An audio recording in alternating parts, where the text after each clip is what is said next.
この通り、こうやって乗ってるよ。ここ、お塩か。皮肉なことに、元祖三極委員会でした。ああ、ごめんね。皮肉なことに、元祖三極でした。バーカで。世の中ね、曇りたい。ね、ここにね、止められたが、イブカさんが止めました。イブカさんが止めました。残念だったな、そんな安保闘争の課題。いやね、厳しくなった。バーカで。皮肉だね、これ自体が三極でした。バーカで。皮肉やな。ただ、全体的に我々無関係だ。当たり前。笠井理事長ね、プライムニュース。今、出てるやんさ。我々無関係だって言ったやん。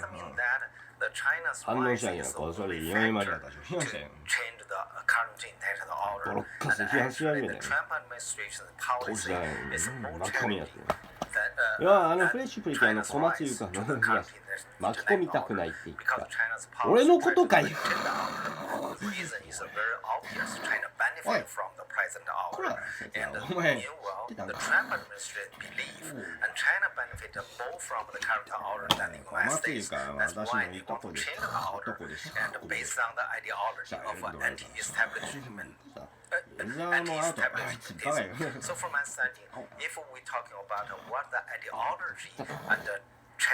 ユーザー名が出頭拒否したんで、ね、危険な京都地帯でやりました。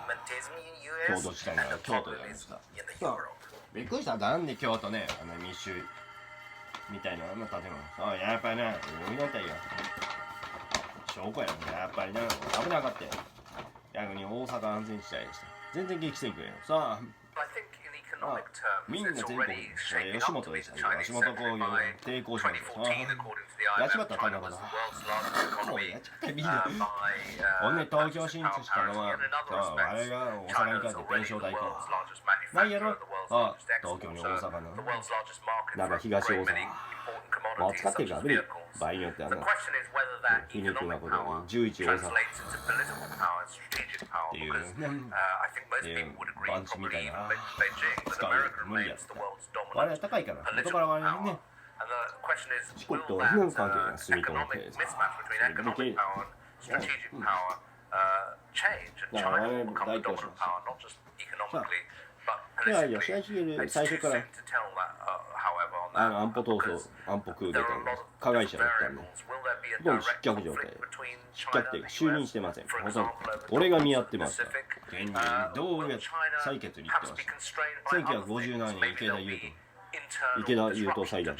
池優裁判で。裁判。さあ、入党できた。難しかったよ。さあ、ね、公明党ね、池田大臣。なんで形成したか。お嬢がそうか。さあ、お前なんかに。試合しげると岸信介のいとこら。さあ、弁償だ。拒否したよ。そうだ。証拠や。自分たちの家系図の証拠。もう、決裂したよ。さあ、あいつは元から新潟。北関東方面やって行ったよ。九州皆さんよ。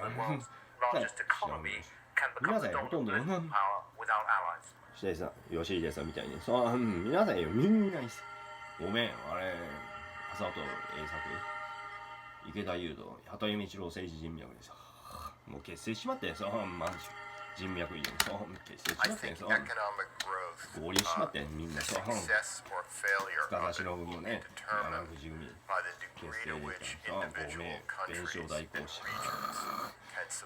住吉を抑えるために、やっぱ住吉願ってた。やっぱりね、なんか極要望の暴力だって名乗ってた。びっくりした。やっぱ願ってたから。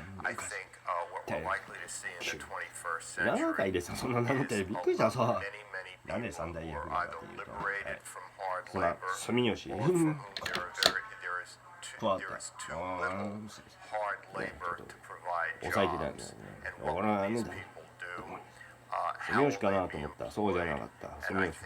じゃあ我々じゃない、我々のこうして入ってるだろ、そこに。そこに皆さんからの魅力なんて意味ある。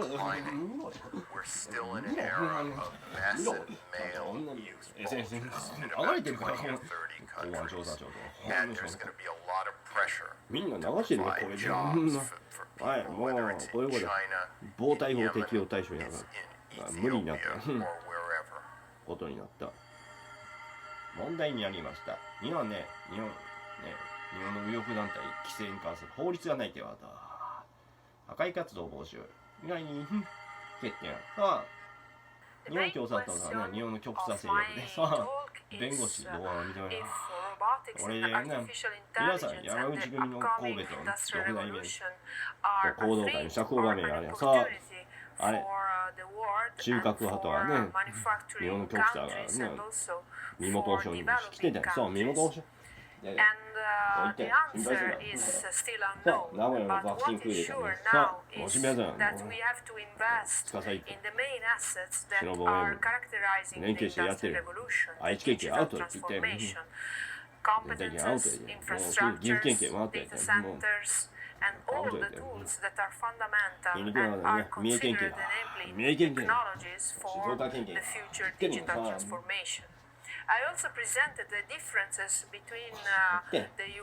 唯一の牙城が米原だと大津さん。そうなのよ。大宮島ですよ。ちょうどグロー事件の捜査。グロー事件の捜査。グロー事件、映画自体と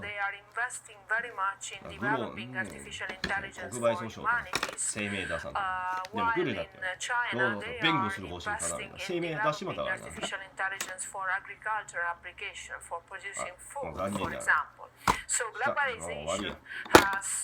滋賀県は無関係でした、基本的に。それが平和の夏は一家を承認した。あれ、お塩か、平和の。あんな状況がどうやって作るって無理やったよ。おかしいと思ったよ。あ、ごめん。滋賀県元無関係が激戦区5回超え。なんか大津もそんなわけでみんな無視拒否していきました。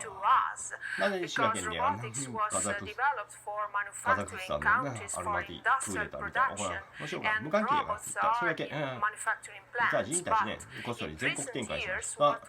東京方面に行ったらやっぱりない。やっぱ圧力いったから、ソニーとバーニーと。やっぱ恩師教前に行ったから、やっぱりな、恩師教前。俺みたいにやったから、さすがにやってて、みんなに。ここもやっぱアウトやったから、ほんでか。だからその正解ったのは仕組みがよかったよ。仕組みがよう思ったよね。ごめんなさい。私ね、滋賀じゃなくて、あっち山口県と関門のあたり。同じです、四国。ね、あっちに林大臣入れろんで、くしゃばな。そうなんよ。いや、ヒデね、なんでの急に俺に焦るから。熱色の件で知ったよ。そう、やっぱりな。最悪やったんだよ。認めた。全然反省してなかった。さあ、こいつね。もう最悪やった。こうしようか。この朝一にね、来た時ね、藤野光栄巡査来たんやさ。みんなこうやってね、見たんやさ。こうやってさ、開けたんや。どこにあるんかってさ、どこにね、お借金の人、どこにあるんかなと思った。それは中村舞さんたち、大工場さん。あと、イーグレットさんね、知り合いだ。やっぱりな、隕石だったんで、ね、私が示談しました。さあ、ごめんなさい。もうさあ、示談しました。もう言ってもだよね。意外と声優ションが、そう、示談したね。中村舞さんたち。はい。やっぱボイコットしてたがプリキュア、やっぱりな、なんで急にやるもんだ。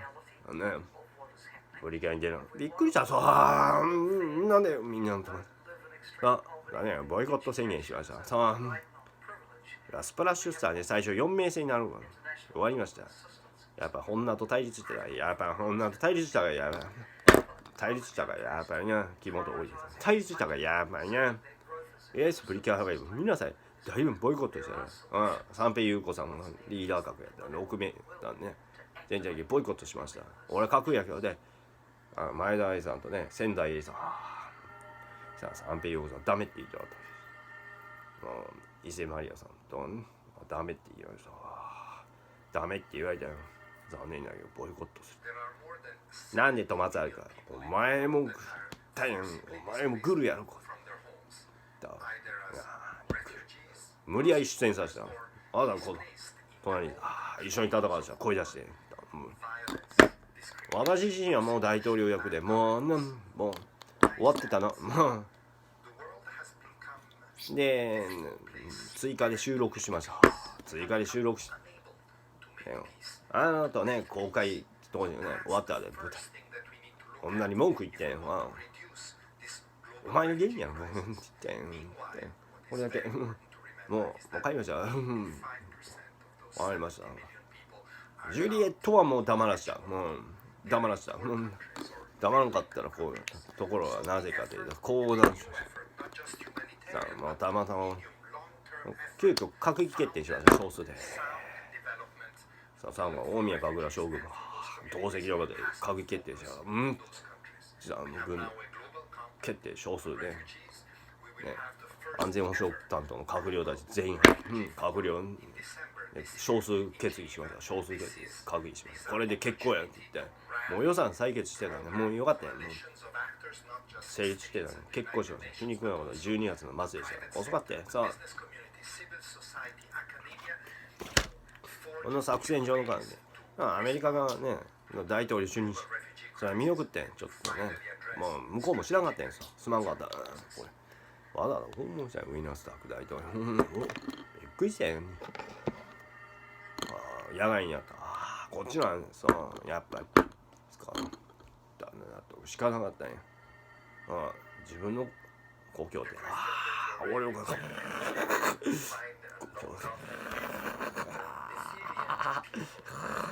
いいですだってこんな演出言ったやろ。それと同じさあ本当に退去してきたし本当に来たしマジ見たんやみんなどこだって言ったんや。そうどこに予算があるんかで全然不正蓄財でした。どっかに秘密口座あったよね。いやねソニーの顧問がねやってたんじゃないですか。やばいですあいつも作曲家なんでだよ。これ日本国際問題研究皮肉な元祖3曲でした。ごめんね規模が大きかった。もう遅かったな。道理で関与してだいたい俺はいなかった。もう拉致されて福島三井のからね3曲のメールでやりました。はい。でもこうやって勢力拡大してよ。残念ながら木之本の事件で発覚しました。交通事故を起こしまって俺が光りしまってそこに宮越して光でだからね俺全然隊員にさ出迎えなかったんで分からんね。記憶はないって分かりました。記憶はないって分かった。もう残念だね。0歳から3歳の記憶はない。完全に拉致でした。さあ、まあ、コナンみたいな。この前とお店の北前でファッションモデルのアスカキラーね。あと青田の同じ年齢になってしまって分かった。法務省関係者この件で呼ばれてる人知ってるで。そう呼ばれてる人よ。法務委員会と文部科学委員会と厚生労働委員会に呼ばれてる人より呼ばれたよね。厚生労働省はコッピを見せる。厚生労働省解体危機になった文部科学省やっちまったか俺。法務省もね残念やみんなもういいや自分たちの地域が自分まあねここの中日日本州ねここ除いてねあそこまで行っていいんかい。大式で省から独立委員会なりました。こっちのはいいなと思ったよ。議長と第一副議長とはね、複数の議長副議長が閣僚みたいな結成してこれ良かったね。そうこういうふうにですこんなもんですね。まああだりにあったってことで安保闘争と俺がわかるやらなければよかった。何や俺ね多分自分が短かったっていうかこの前亡くなってたと思います。皮肉なことだね。コナン化したことが延命化しまって大体俺デイビッドさん以上年齢が上になってさなっちまったデザインは1920年生まれの分かりましたね。デイビッドさんは少年ですで8歳でもうねレティンがねもう見なさいよもうあれ60代で俺らの時はもうやってんの私の顔に大事自分したいんさ日本占領のために四国に来たいんさ来たいんさ来たい皮肉なソビエト軍に来ましたさ中国台湾ねさ中国国境内戦でさもう撤退せざるを得なかったよ数十万の中国だから平沼紹介して嘘ですもうこいつも嘘やからほっとけ嘘やからほっとけもう嘘やからほっとけいや紹介してもやっぱ IP やるから人脈の連中がやっぱりこいつらがやっぱこいつらがSEI 同じ道たどるでもうなんで配信停止したかわかるもう解散しましょう俺も言ったよもう災害しかできないもんねえ、あくびわかるさあ、魔法を使ってテロやってたよやっぱね、核攻撃一番一宮事件があってやっぱりやあれがアメリカが多分北から攻撃したよ俺のゴジラみたいにね、力明かしてるやっぱりな、ミラクル大統領残念生物化学兵器化学兵器ね核燃料ですさあブルーウォーターでしたブルーウォーターと同じ原理でした出生殺と同じブルーウォーターでしたさあブルーウォーターと同じさあバベルの光なんでや核燃料でした核兵器やってんさあガンダムスジェネシスも同じジェネシス燃料核やっぱウラニウムやウラニウムプルトニウムやって粉状にしたプルトニウムあれ、ね、非放射能化してやっぱり連成したい結構技術が発展したいのすごいな大体ね皆さんや地球連合みたいなねさあ地上配備式しかねジェネシスみたいな作れんだねもう技術力ないって証拠やね別にこういうやつはどうもじゃないんだけどバカやな下手なね埼玉再現全部日本再現したこんなもんや今プリキュアレイシャス出るけどねあれ PBC と PIC 激突させたのなんかまだ歴代のボス出演者したの無声だどうしてオールスターズしたの無声用して出演者これででだいぶボイコットしてたのやっぱりねみんなおかしいなんでよさあボイコット沙汰になって命名してるからさあ当初はね幸せのところはこういう命名したかったところはダメやったあれみんな分裂したあおいもうすでにス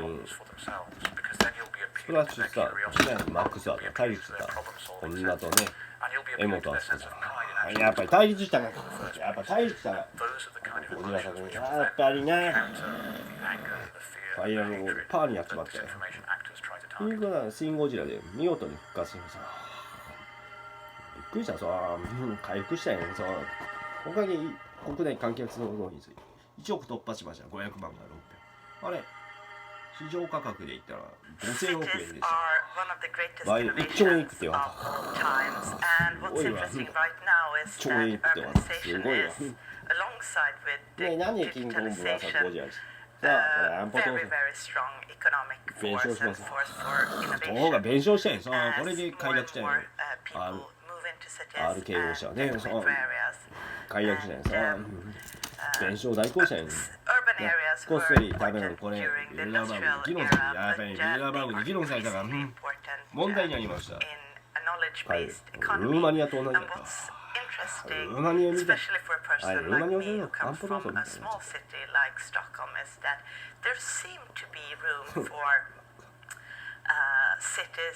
なぜ松山駐屯地は高知駐屯地ある？安保闘争の反省前でさ、はい、試合中に交渉者でようやく実現したさ。俺はもともと四国が担当でした。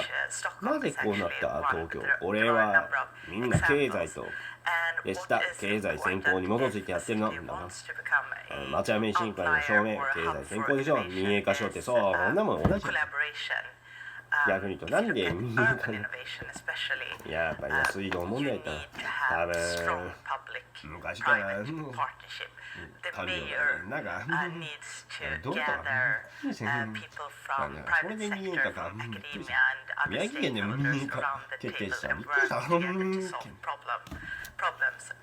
私も逆に言うとねもっと民営化もっとかったあれ分かるせいかでなんか民ってプライビティゼーションリハビリティゼーションした限りくらでバカなこうやっちまったがボランタリーゼーションに関しては半分これでよかった繁栄かリゾリューションにしましたリゾルリゼーションにしました崩壊でした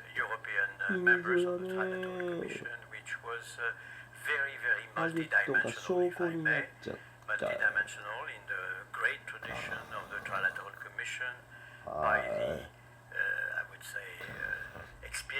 これで井上伊沢に当てるかけ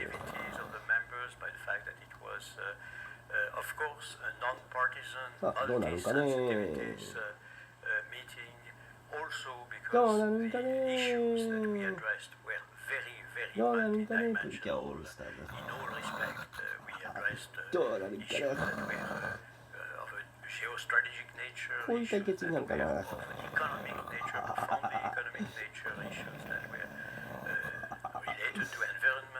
デリシャス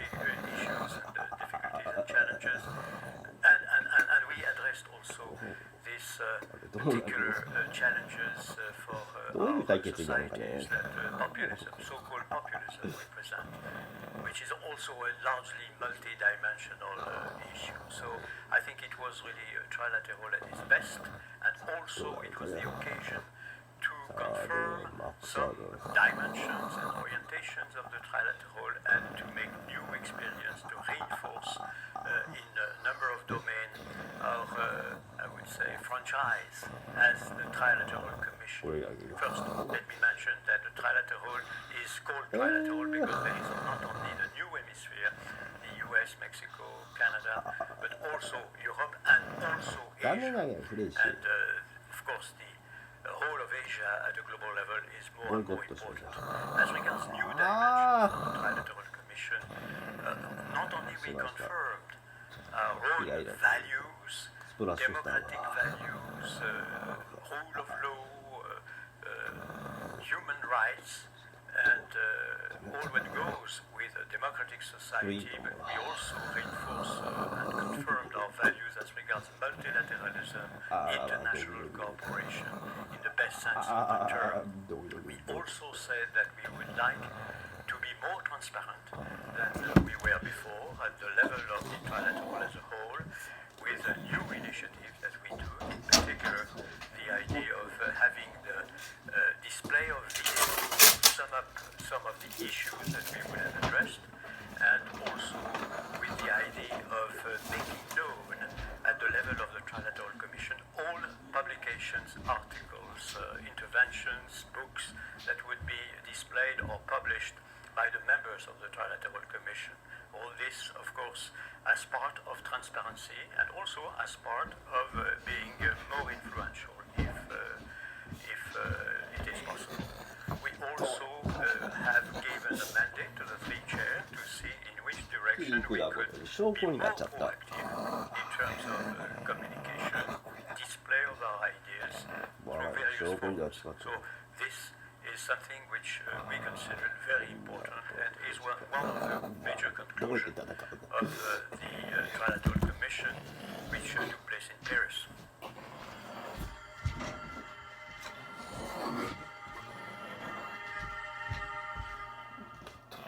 態度決めてイエスプリキュア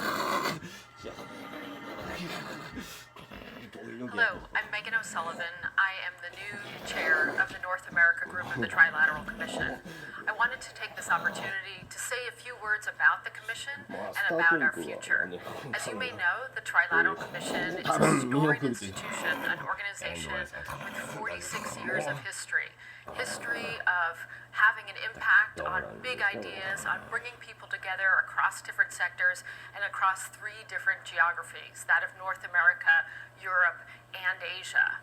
But we are on the cusp of a new chapter, one that builds on that history, but really reorients ourselves and puts us in a position to make an impact in a very, very different world. And the reason why I have such confidence that the Commission can remake itself is because there is a need, and the Commission is well suited to meet that need. And that need is quite simply that in this day and age, in these political landscapes, the need is simply for more organizations, more individuals, more entities to take up the mantle of defending a rules-based order, an order that values and is committed to democratic principles, ideas like free trade and human rights. And we also have a need for more ideas to help us tackle new challenges, or certainly challenges that are new to this generation. And there are many reasons why I think the Trilateral organization is so well poised to meet this need. First and foremost, we are an organization that at its heart is a community of countries that share a common set of values, that share these commitments to these ideas about democracy, about free markets, about the rule of law. And secondly, we have a membership that spans policy, business, and academia and media. And that allows us to bring minds together and experience to bear on problems that are no longer just the purview of one of those sectors. The things that need to be thought about today and where we need new solutions and prescriptions are ones that are at the intersection of business and policy. Whether it is the contributions that private sector organizations can make to combating climate change, whether it is figuring out the ideas that will drive the reform of capitalism, or whether it is understanding the impact of technology on our systems, all of these things need business, government, and others at the table to help with. Now, of course, to realize this potential for the Trilateral organization to meet this need, we are going to have to do some things differently than we have in the past.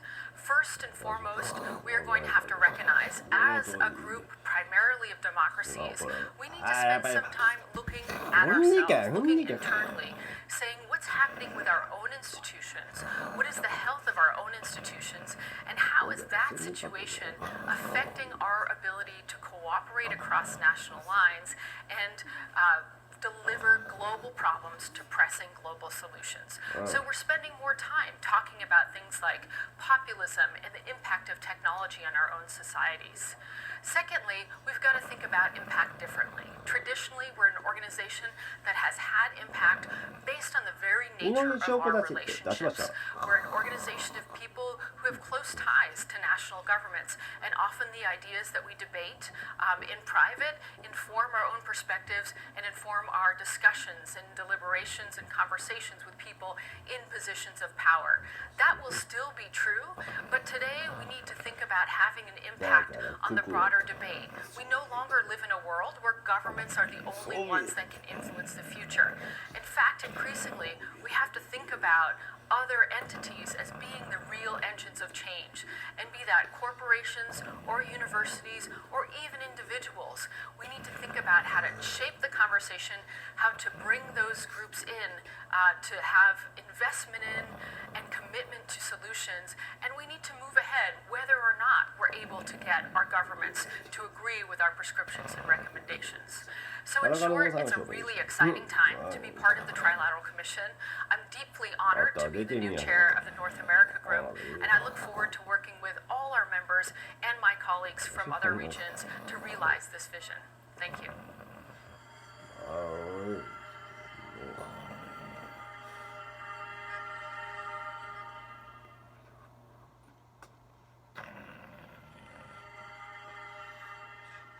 The role of political parties in the political だねえよ、まあ process 俺国籍ないんだよ。 countries has been always to intermediate the demands of society, and second, to organize the process of political competition to mobilize the population for access to power. The first objective, the one of intermediation, has been badly eroded だから水上真嘘の証言したのもしかして司忍やつおいお前ら to society in general to make their demands directly to the people. 証言してたんか However, nothing has replaced the means to access to power. And the problem that societies in the world all over are facing these days have to do essentially with the fact that governments have been unable to perform well. So I believe that the real problem is not political parties, but the lack of ability of governments to deliver in poor conditions. Governments have been unable to deliver for very obvious reasons. First of all, because it's much more difficult to govern in the era of ubiquitous information, because governments no longer have control of the sources of information, because they compete for information and for communications with the people in general. So the real problem is not political parties. The real problem is that societies in the world are lacking legitimacy. It's interesting to watch that there are a few governments in the world that know how to govern and have succeeded in maintaining the legitimacy of their systems. And in those countries, the political parties are not losing faith. So the real issue for the looking forward is to create conditions for the people to have access to the political process without undermining the legitimacy of those societies. And that's not something easy to accomplish. It'll take a dramatic effort of leadership, but not necessarily from politicians. It will take an enormous effort of society and the people to be able to create new forms of participation within which the political parties will always be important. The political parties, however, are fragmenting, are responding to the reality fragmentation of societies, and they are not likely to be the ones to lead this process. One ought to look only at the election in the United Kingdom a few weeks ago to realize that this is likely what is likely to happen. There is the Brexit party, which is not looking for power, it's just looking for an issue. So the citizens around the world are going to have to be much more responsible in creating conditions for accessing power and for making it possible for stability and legitimacy to be accomplished. まあ、わからねえわけよ。ね。いや、思ったら、これがちょっと大変だな。これがね。知ってた？知ってるか。The best way for companies to surf the digital revolution is to build trust with their customers and to build trust with their employees. One of the ways in which companies can do that is to have frank conversations with the workforce, to sit down with workers and their unions and to say, look, here's the challenges that we're facing, but importantly to ask them, how can we best get there? Because all too often, a lot of the solutions that a company can put in place that will make a real difference, the employees know the answer to that. やってん。ゴルバチョフさんがいなくなったゴルバチョフさん元からアンドロフォーさんのお弟子さんでした。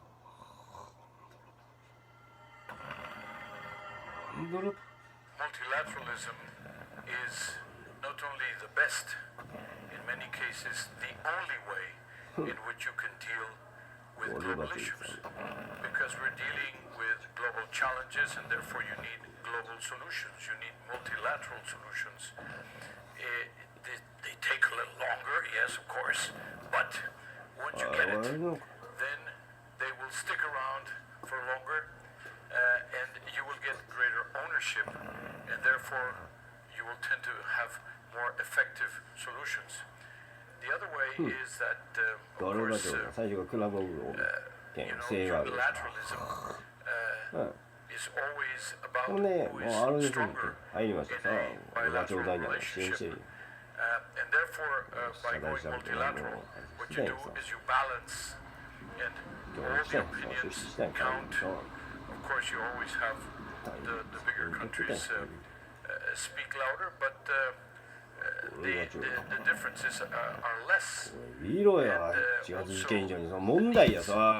smaller countries, the needs of the developing countries, the needs of the だから groups み in a society ん that な are 一緒に left こ behind, れソビエトクーデター真似して then they are much better みんなぜ addressed ひこれ真似し by ますか a multilateral approach.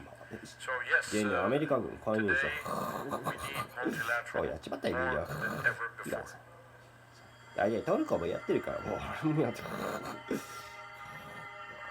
ってるからうん JIIA も結構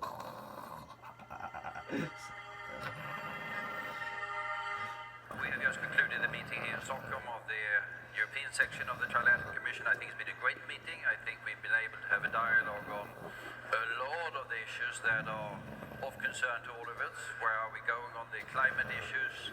How is the digital transformation going? What is the security really going to look like in the digital world?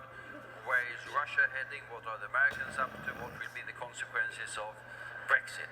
So virtually all of the issues that are topic of concern to us Europeans at the moment have been on the agenda during these particular 2 days in Stockholm.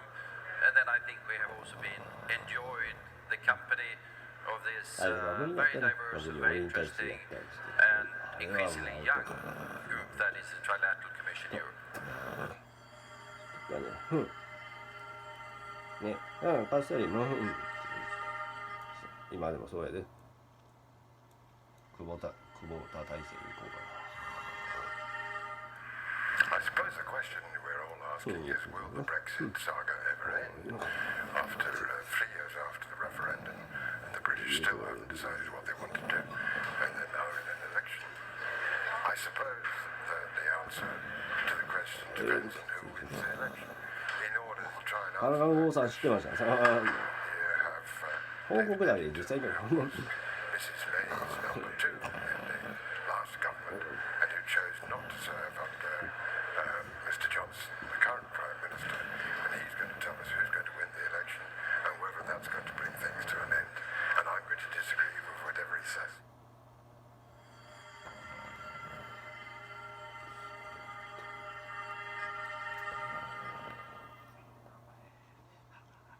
私系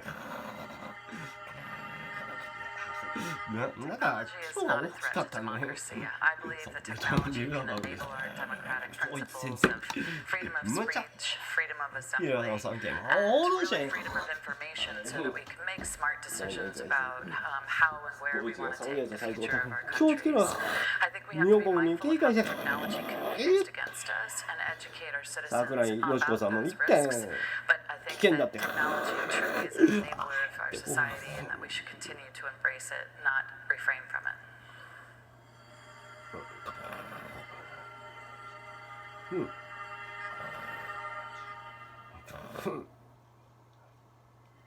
名手だったよ言われてることじゃない To some extent, the school of the future for the adult workforce ロシアね意外と海洋国家でその海洋国家の司法を海に書く continue そ to の learn, continue to reskill, continue to upskill, but they'll do that inside their workplace. We will need to ensure that at least 2 to 3 months of learning are integrated into every single year that somebody is at work. The second thing that we know is that the fourth industrial revolution is changing workplaces and the needs of the 意 labor 外と force so ロシアの quickly 情報知ってた that we're also これ going 見 to た need to はい quite エリツィンの不 fundamentally 正選 reform 挙 education 残骸 systems. 決議 And that applies to the delivery and it also うん applies to 公 the 平 content. あ One, we 現 need な much じ more やない technology integrated into schools. ソ連共産 And 党後継 second, we ロ need シ to ア連邦 ensure 共 that 産党ね young children 再 are 評価受けた understanding もう how 回 to 復したい apply these technologies in the future, understanding how to collaborate with each other rather than compete with each other, and understand how to apply critical thinking so that they're able to continue to learn throughout their life エリ course. ツィンバカやと思う調べたらみんなやつや日本が資金源分かりました何も関与してない分かったアメリカもびっくりしてんでわざと報道しますはい実際にね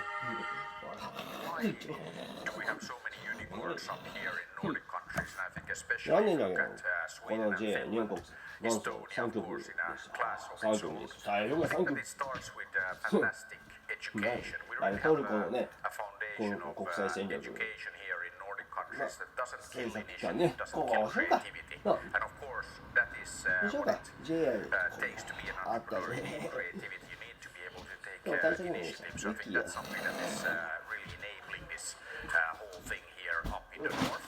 And then, of course, we have fantastic catalysts, events like Flush, that are very, very different from anywhere else in the world. We actually let our young people take charge. So if you look at Slush, it happens every year in Helsinki, Finland. And when you come to this part of the world, be it Stockholm, Helsinki, Tallinn, it's definitely going to be cold, dark, there's going to be slush on the ground. So it's very clear that it's not a Silicon Valley. It's much, much better. And it's much, much better because it's different. We have 2,400 volunteers from more than 60 countries and built this fantastic event called Slush. And it's really the young people, they're volunteering, they're there doing and making that happen because they want to be there, they love to be there, not because somebody told them that, please do this, please do that, but they're there because they want to be entrepreneurs, they want to make things happen. And they build this event for a few years, the best and biggest on the planet, and after that they go off and they build fantastic stuff. So I think that the Nordic model is about enabling people to do things and giving the people, the young people, all of us, the skills needed to be successful. We also have a fantastic safety net, so we all know that when you try to do new things, more often than not, you fail. And hopefully you don't end up in the streets, and dying, but actually you try again. And I think that here in the Nordic countries, it's fantastic to be an entrepreneur because you're not, if you fail, you're not going to find yourself without a roof over, your head, but you're actually, you have a safety net, you can go out there and you can try again, and before you know it, you get your first unicorn, and after that, hopefully go and build the next one. So I think that is one reason why we have the highest density of unicorns anywhere on the planet here in Nordic countries. And our friends in Estonia are really on their own.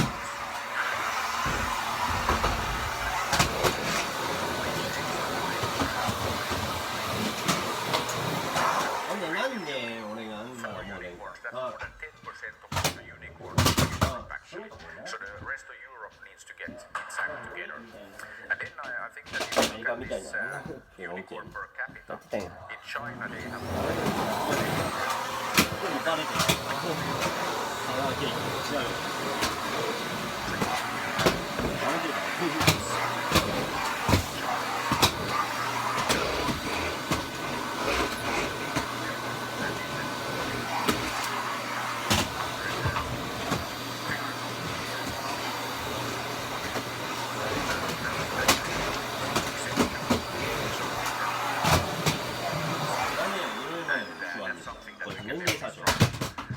here in Europe. So let's go out there and do things, and we'll end up with lots of new unicorns all over Europe. 短い方に詳しいかここでした。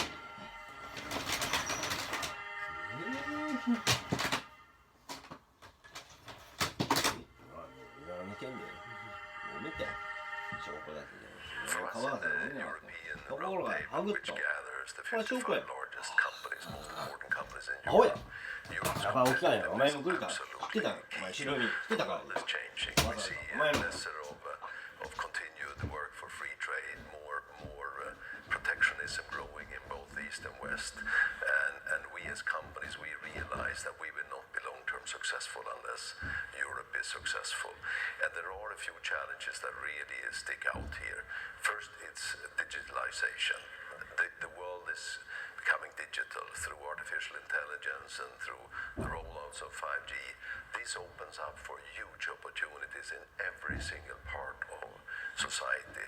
But Europe is lagging behind here. We need to speed up there. We need to invest more, do more. Then we have the Green Deal. Europe is in the lead in this. And this is an area where we can take advantage of business opportunities, and it's important, of course, for the planet. So that's an area where we also have to come together. And then, of course, we are believers in free trade or free trade under agreed rules, and this is now a threat, and we need to stand up for it. But also, we need to be realistic and make sure that we navigate this new landscape in an effective way.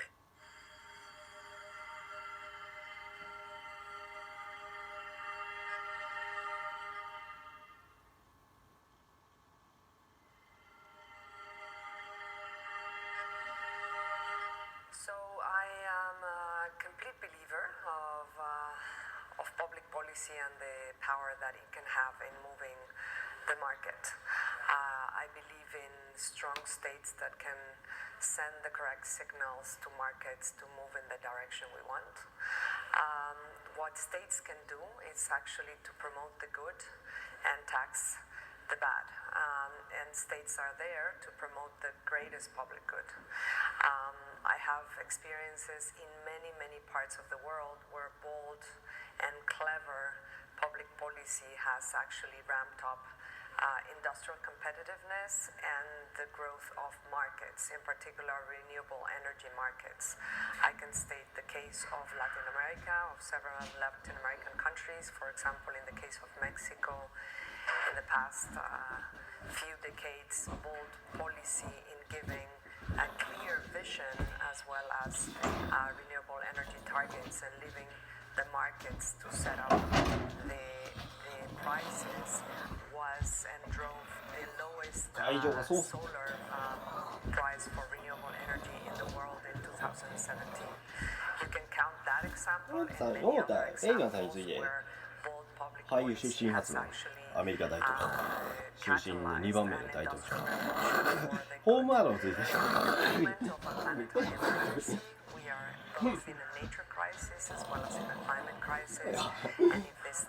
5年間であんなにゆっくりやった彼ですよやばいな何をいてやばいなBusinesses are waiting, progressive businesses are waiting, but if we don't have a common playing ground, it's going to be difficult for us to ramp up the mass of the businesses and non-state actors that are ready to act. 国連から脱退状態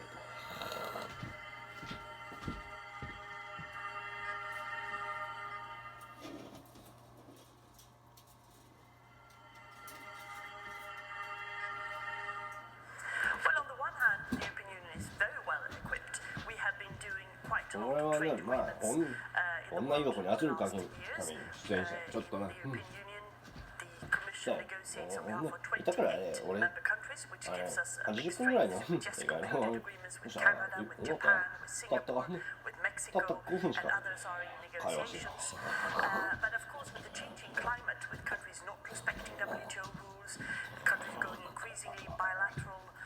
大塚隆史 P ああ、大丈夫だめ How to reform our policies, of course, to be still able to do trade agreements, to strengthen the WTO and reform it with other like-minded countries, but also to protect ourselves against countries who are not playing according to the rules, and to make sure that the level playing field is respected. This changed our trade defense mechanisms. We have implemented a coordination mechanism for investment screening, and we are looking at how to sharpen our tools, and this will be a key issue for the new commission coming in as well. こういう連中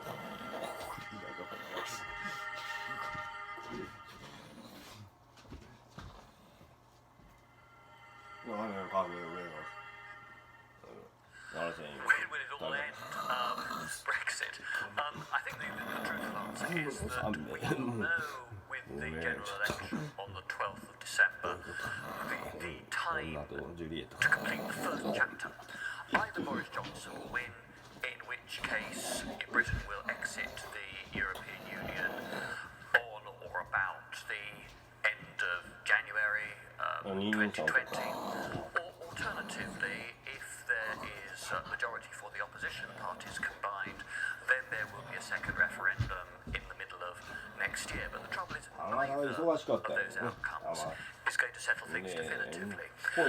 Because the second referendum, it might well lead to a narrow vote to remain in the EU, but that would not mean a division in the United Kingdom. And of course, if Mr Johnson wins his majority, then we've got to negotiate the new relationship on trade, on security, on foreign policy cooperation between the United Kingdom, which will remain a big European power, a major player in defence, security and economic terms, which is going to be next door to the European Union. Those 27 countries are going to be my country's most important trading partner, our closest geographical democratic neighbours as far ahead as I can possibly see. So working that through is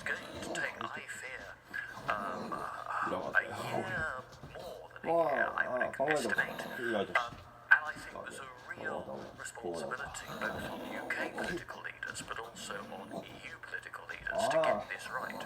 European democracy is under massive strain from Russian aggression, from dramatic economic change that is adding to public mistrust in the way in which we do business. So getting the geopolitics right, having a constructive future relationship between the UK and our neighbours in the EU27 is important for the whole of the European democratic community.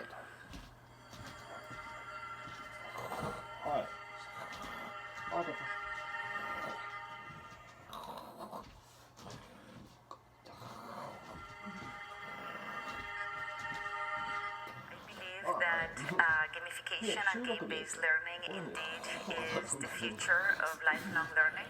I believe that because as we train the new generations of the workforce, we know that we need to create materials that are a lot more engaging, that are a lot more useful, and that are going to have an impact in the way that they learn and in the way that they acquire the new skills that they need in order to remain competitive in the marketplace. What a better way to do that than through video games? As children, we learn through play, and we believe that through gamification and we can make learning fun again, not only for children, which we know is the best way to learn, but also from adults. If they play these video games, they will become more engaged, as I said earlier. They will also acquire that knowledge much more deeply, and they will be able to apply that knowledge in their daily jobs. And finally, by doing the video games through the simulators, they will be able to have experiential learning to get the feedback on what they're doing right, what they're doing wrong, and learn from that. ねゴミになる話が来た。ね変更予定やみたいな。変更されないかな。Very clearly, I think the world is moving towards a secular economy. It's a necessity. 結構私安全保障に詳しかったね。だってこの通りここにもあるからね。Everybody is now aware of that. If we want to make a conciliation between the planet for our children and economic development, we need to move towards a secular economy. And by education, by innovation, by a different way of doing business シンガポール国際問題研究所 for citizens and also by companies, we ここ will で make した this move 谷 which 垣さん will ここ help us こっそり collectively シンガポー to ル have 訪問 a アセアン訪問と planet して行って great again. Thank you. 私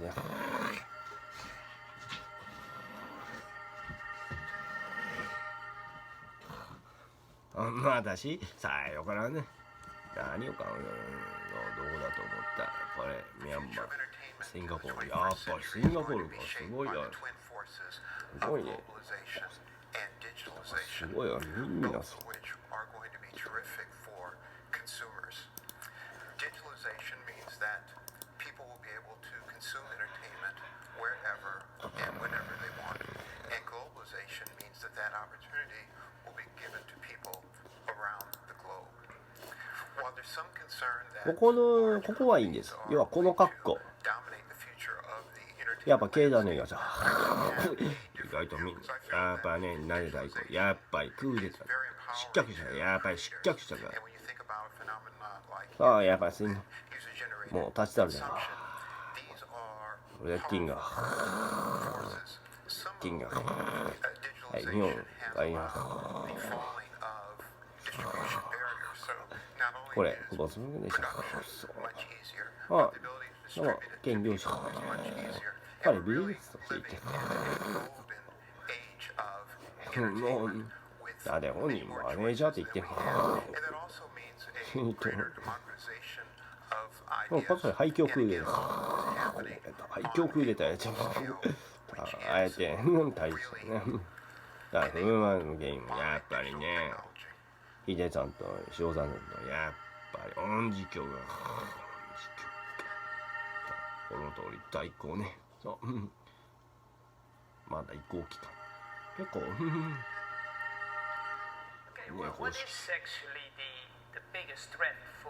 なんでこんなにやったの？もうこっそり圧力かけて要は安保闘争見なさい。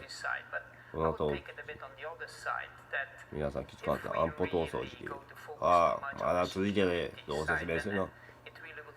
ダグラス・マッカーサーの息子さん上川君がさんあり大体これどこだと思う？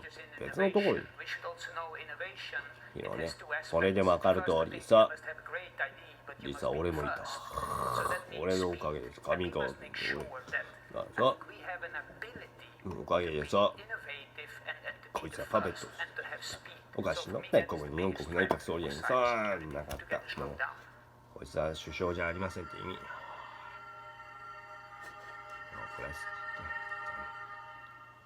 俺は在日外国人だったんでこうなったもう日本国籍ないのよ俺もうないのよそうこれはすごいよこ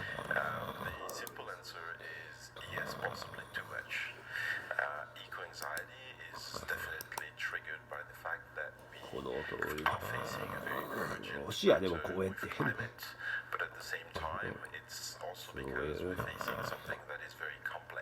意外に日本に言及してみないところが言及してそうなんだ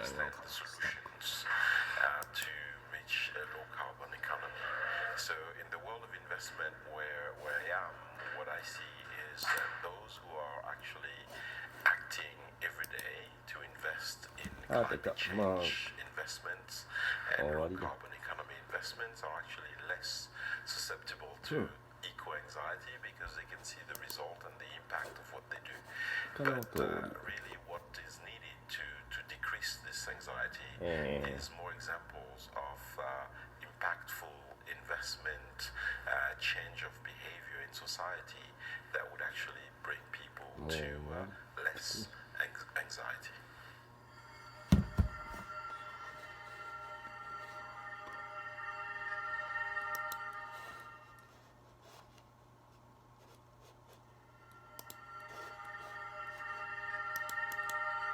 I think we had been in a situation where U.S. and West European support for Ukraine was very well coordinated, and we were maintaining a consistent pressure on Russia to begin to negotiate seriously about ending its occupation of eastern Ukraine.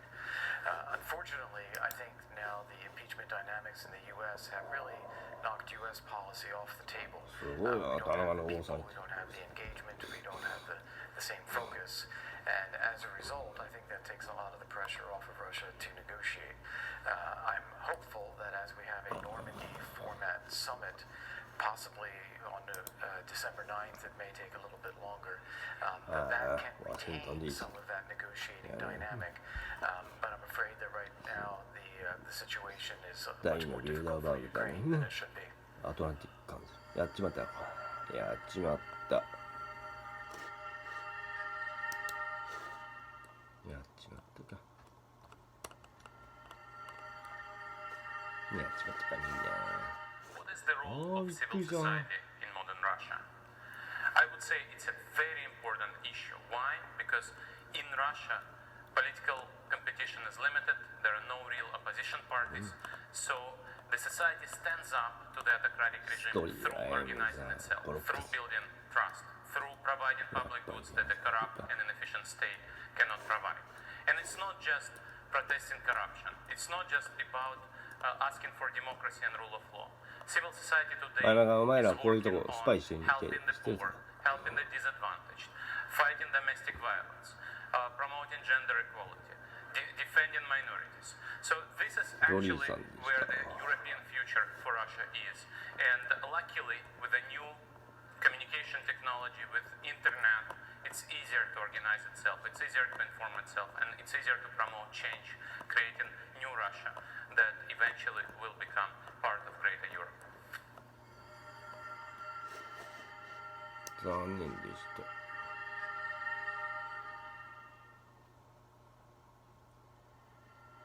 面白いよね。あと見て。At a time when 1,000 NATO troops are stationed at the border between Estonia and Russia to deter これはびっくりした。去 possible 年知った Russian からね、 aggression. When President Macron is speaking about 俺も。わかり what ま he した。 calls cercle concentrique, when citizens in Moldova and Georgia are questioning whether Europe and the US will come to rescue if there is a security guarantee, and when sanctions against Russia and counter embargoes have become kind of the very essence of the idea of a European security policy, well, what can we expect from Russia? We know that Putin is actually more popular than most of his competitors. But will Medvedev be a different leader than Putin? In short, can we expect a different kind of trajectory from Russia in the coming years when the bureaucratic elite inside Russia is focusing more on digitalization than what some might call modernization? As always, the views on Russia are diverging.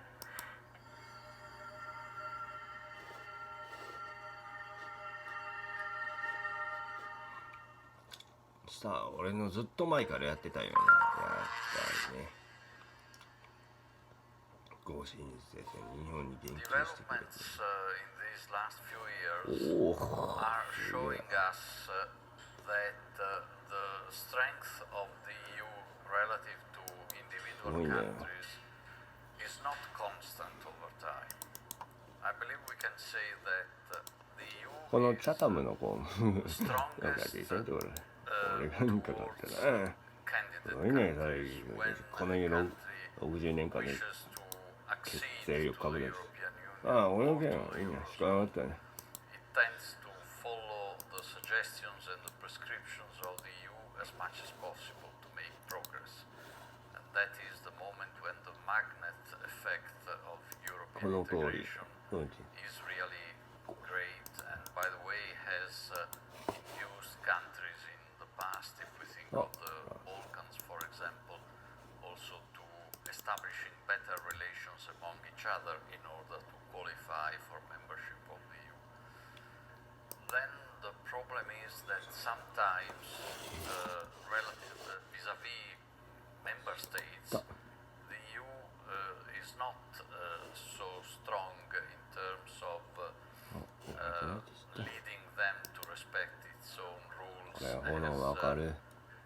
pro-Europeans would like to see. And we can even see in recent years, for example, a greater leniency in terms of allowing infringements of the Stability and Growth Pact. But then the most recent experience is how difficult it is for a country to leave the European Union if it so decides. And the monumental example of Brexit shows us that vis-à-vis a member state which wants to leave the European Union still has quite a remarkable power. We have seen in the case of the negotiations on Brexit the EU displaying really unexpected unity among the 27. もうなんでな滋賀県皆さん滋賀県が発信源って知りました。全然無関係だね。さあ。And this, in my view, should be also kept in mind by countries here and there where governments play with the idea of perhaps leaving one day the EU or the Eurozone. They better keep in mind that it is tremendously difficult. If it is proving to be so difficult for a country of the standing, the experience, the administration of the quality of the UK, I don't want to imagine other specific examples of countries where the politicians sometimes say, let's get rid of the EU. Not only, I have no idea where those countries would but also they will suffer very, very much in the process. ああ、いいとけ。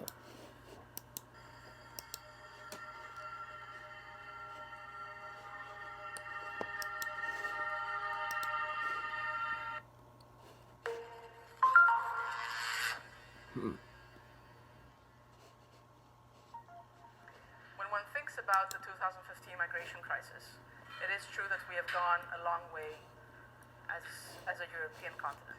And we've gone a long way because in 2015 we were hit with a massive crisis. Hundreds of thousands of migrants coming to Europe's shores.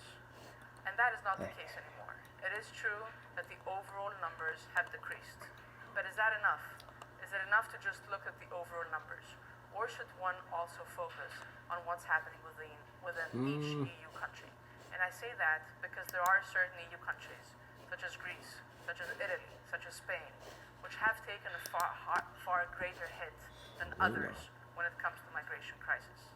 And yes, numbers are overall 定刻となりましたので、反グローバリズム再興プロジェクトグローバルリスク研究会の公開説明を始めさせていただきます。本日は、お忙しい中お集まりいただきまして、どうもありがとうございます。開会に先立ちまして一点ご案内申し上げます。本日のシンポジウムは参加者の自由な発言を確保するため、チャタムハウスルールによって実施させていただきます。すごいな、すごい。引用される場合には当該部分についての発言者の所属や氏名を特定されないようご協力をお願いいたします。はじめに主催者を代表いたしまして当研究所所長代行の高山康則より開会のご挨拶を申し上げます。すごい。こんにちは。今日はようこそ日本国際問題研究所においでいただきました。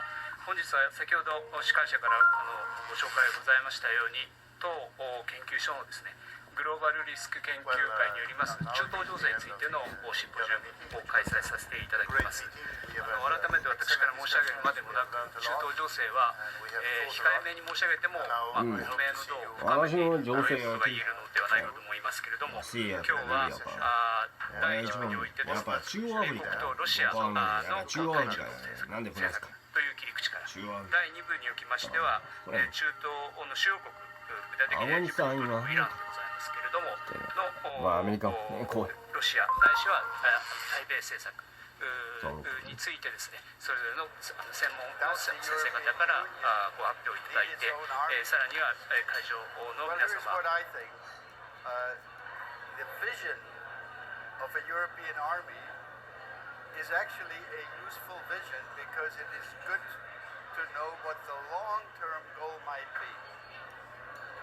But is the European army something we can put together right now? No. まあなんかテロやってたけどな俺。 First and foremost, because the European Union does not even have the mechanism to come up with clear political decisions and to speak with one voice それを読んでいただけますか。あるいは中会によります中東情勢についての2011年から2013年14年ぐらいかけて大きな混乱をあったわけです。そうするとアラブ全体を調整するような国が機能しなくなってあるいは外交問題に目を向ける余裕がないということでそのアラブ全体が調整機能を失ってしまったということですね。最後一番上といいますかインターナショナルレベルではアメリカが中東から撤退をするこれは本当に撤退をしているかどうかという議論の余地があるところかと思うんですけど少なくともそのリバランスとかピボットというような流れの中であるいはアメリカの内向きな姿勢あるいはもうアメリカは世界の警察官ではないというたびたびオバマ大統領もトランプ大統領も表明をしておりますがこういう流れの中でアメリカは中東から撤退をしているあるいは撤退をしているという印象を強く中東の諸国に与えております。これは昨日今日始まったことじゃなくても4、5年前から随分中東に行くためにアメリカはもう中東から出ていってるよねという話をこれではロシアとトルコが介入してるやつで dysfunctional. これを隠れるね And the Wilson Center will study this, and there are some 中東 remedies アフ to リ the カね problems. 中南米 But 戦争 bottom み line, たい in the U.S., our tradition is Oh, parts yeah. only. In の Europe, 後 there 言わ are れ multiple たアメリカによる party systems for most パクスアメリ countries, カーナっていう and のは we're もうあっという seeing 間に the 終わりに rise し of まって populist 今も parties. 誰の In the U.S., we have no 平和 populist が party. あ We るのか have ということが the そのイン Republican ターナシ Party ョナルレベル that でも言え is る now dominated こう by いう our その president, 3つのレベ the ルの Democratic Party, 力の where 進 most 空 of という the のが noise is coming 同 from 時進 the 行 far している left, といいますかあるいは don't 深まっ have ている進化してい anything る to represent the 状 center. 況 And that is the challenge 2 for つ目 the の U.S. 項目 going に入ります forward. が That's 中 something 東 I の安 work 全保 on, 障環 and 境 that と is いうのは something 大 that き the く Wilson 変 Center 化をしておりま is す hoping to improve, because if we are to convey at least a majority view in the United States, essential to making our foreign policy and domestic policy effective, we need to reach for the center so that we have both parties participating. And hopefully we'll advance that goal here at the Trilateral やっ Commission. ちまってけもうビルダーバーグにさ攻撃っていうかこうビルダーバーググループのね一応日本総司みたいなそうなのよ So ビ we ル had ダー a チャタノ marvelous meeting in Stockholm. We could address all the issues that are これわ of かる very あ great importance for the European and also at a global level. It was marvelously organized by the host of the Swedish chapter, and we appreciated enormously their organization.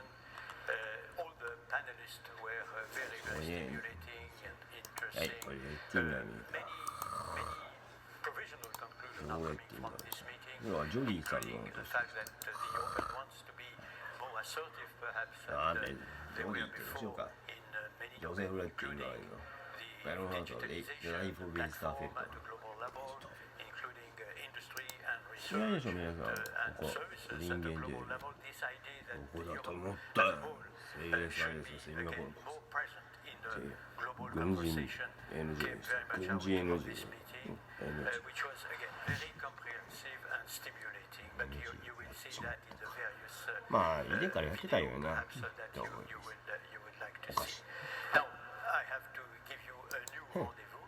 We have rendezvous in Washington because it would be the trilateral at the level of the three pillars of the trilateral, the entire world, if I may. And this is a Washington meeting which will take place in March 13 to 15. And so there we are with a big rendezvous which would be important and where we could discuss the global issues in the tradition of the trilateral with a vision of an open world, いいな a free world, a world which is taking stock of science, technology, and いややろ the 俺も new wave of ゲーム innovation 俺でもいい and よ also respect そう of やるよ citizens is attached to democracy, is attached そうだね to equality produced by the working of a 今 market 回あるん economy, だけど a ね very market economy. So, à bientôt.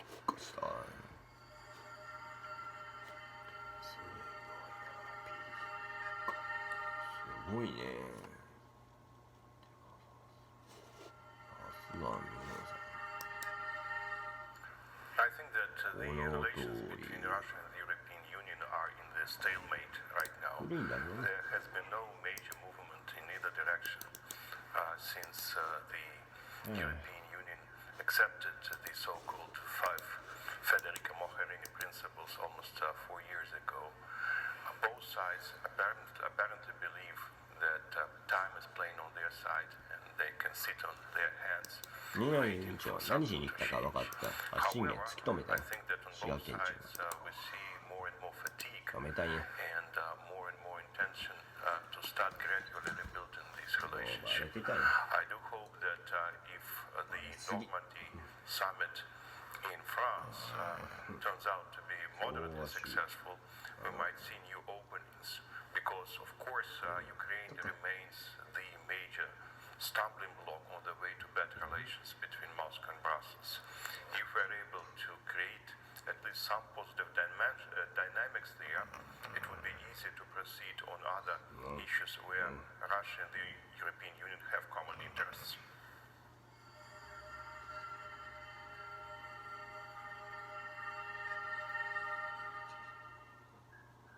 こうやってやってるのすごいね。I don't think anyone wins in trade conflicts. And even the word war is, I think, a bit overstated because wars end up being zero sum. One wins, one loses. And in the case of trade, it should be a win-win operation. So I think the analogy is mistaken, and by closing off your own markets, you increase costs to your own people.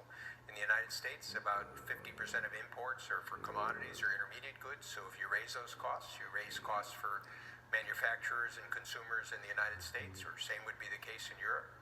And in the case of the U.S. and China, I think that we're in a very dangerous situation. I think that there are many reasons and frustrations with China. Some of them are justifiable: unforced technology transfer, intellectual property rights, reciprocity. There's also concerns about Chinese security and other policies.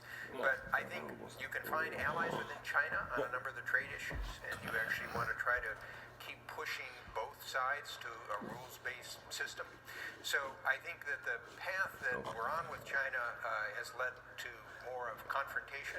And in fact, what you're probably going to need to see is some combination of competition, cooperation, and confrontation, or at least drawing lines on some issues. So I think with a country as big as China, you need a more multifaceted policy.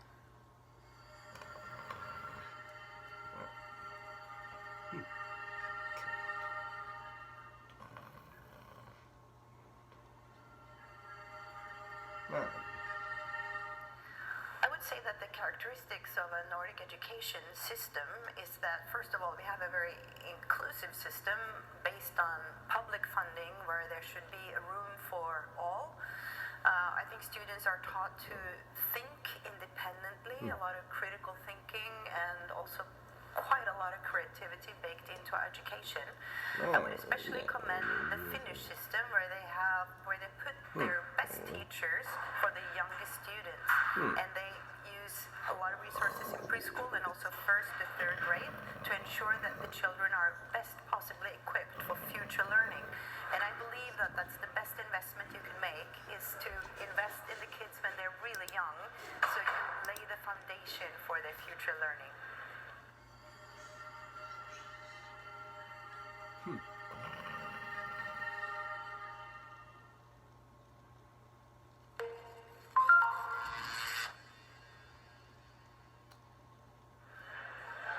We had a conversation yesterday in the dinner with Nigel Higgins on, I would say, the crisis, the causes of the great financial crisis, and whether or not we are in a situation where we could expect new major difficulty, taking into account what we have done since the crisis that erupted in 2007-2008.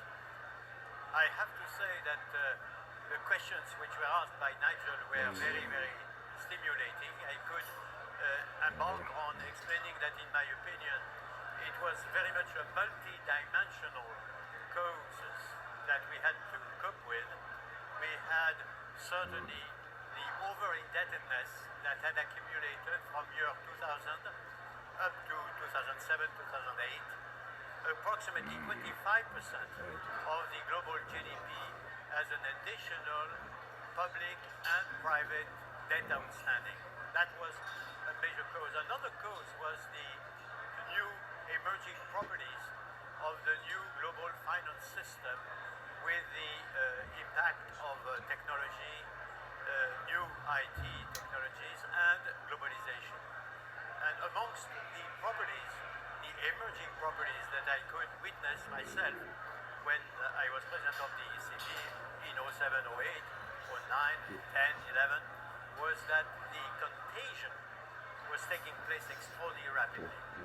You know, in the old times, you would expect that a major shock here would be transmitted to the rest of the world as a matter of months or even quarters. in the new world in which we are, it's a matter of half days. And we could experience that in 2008, dramatically, obviously, with the collapse of Lehman Brothers. And we have other causes that are also important because, as I said, it's multidimensional. But I stress that the two causes that I mentioned just now, namely these emerging properties and the rapidity of contagion on the one hand, and the debt overburdening the global economy are still there. And we, particularly as regards the level of the debt outstanding, public and private, as a proportion of global GDP, we continue to have a piling up of debt more or less at the same pace after the crisis as before the crisis.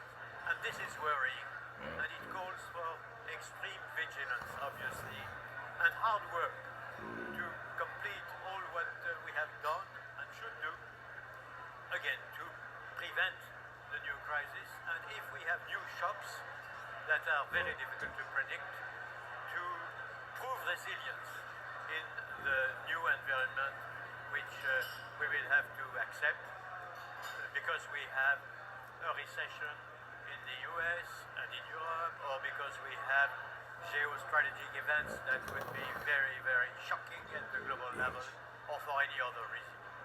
That's what we discussed.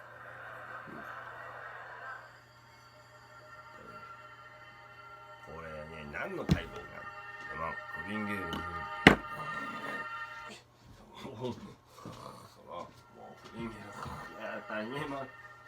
The low carbon economy should come because to avoid the climate change, serious, let's say, effort is necessary. Many of the governments are trying the new technologies, new regulations, new rules to move to that direction. But the IEA, International Energy Agency, assess the current effort is not enough. We need a much more effort to introduce new technologies about renewables or carbon-related technologies, efficiency in a difficult sector, in the industry, and new regulations. So we need really double or triple our effort to make it happen. One of the areas which IEA focused on is hydrogen. Hydrogen can be used to store the electricity generated by wind or solar, which is very volatile, and storage is a key element. So battery may not necessarily be enough, so hydrogen can be used. And also hydrogen can be used for steel, cement, some of the industries where the decarbonization is very difficult. So that's another area. The third one will be the hydrogen could be the new transformation for the sectors of the oil or gas producing country. If they can remove carbon dioxide from oil or gas or coal, then these hydrocarbon change into the very climate-friendly resources. So this may prevent the hydrocarbon as a stranded asset. So maybe the hydrogen is one of the key area. We need lots of infrastructure building, technologies are necessary, but hydrogen may give us a good chance to achieve the sustainable future.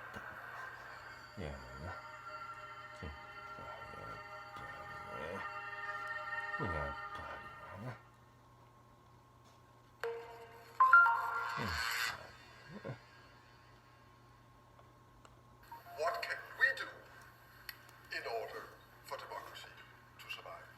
So I would like that to be the main theme for our conversation, and I can simply leave it with that and ask you, so what does it take and what can we do? まあ、ハグッドでした。 I should tell you first what I've been talking to people ハグッドでした。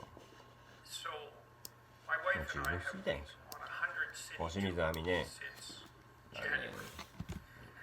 And クビになってもうたやん。 I've spoken to about 250,000仕留めようと思ったやんさ。 over the course 切れ of ても that. たやん。もうこれギャンで。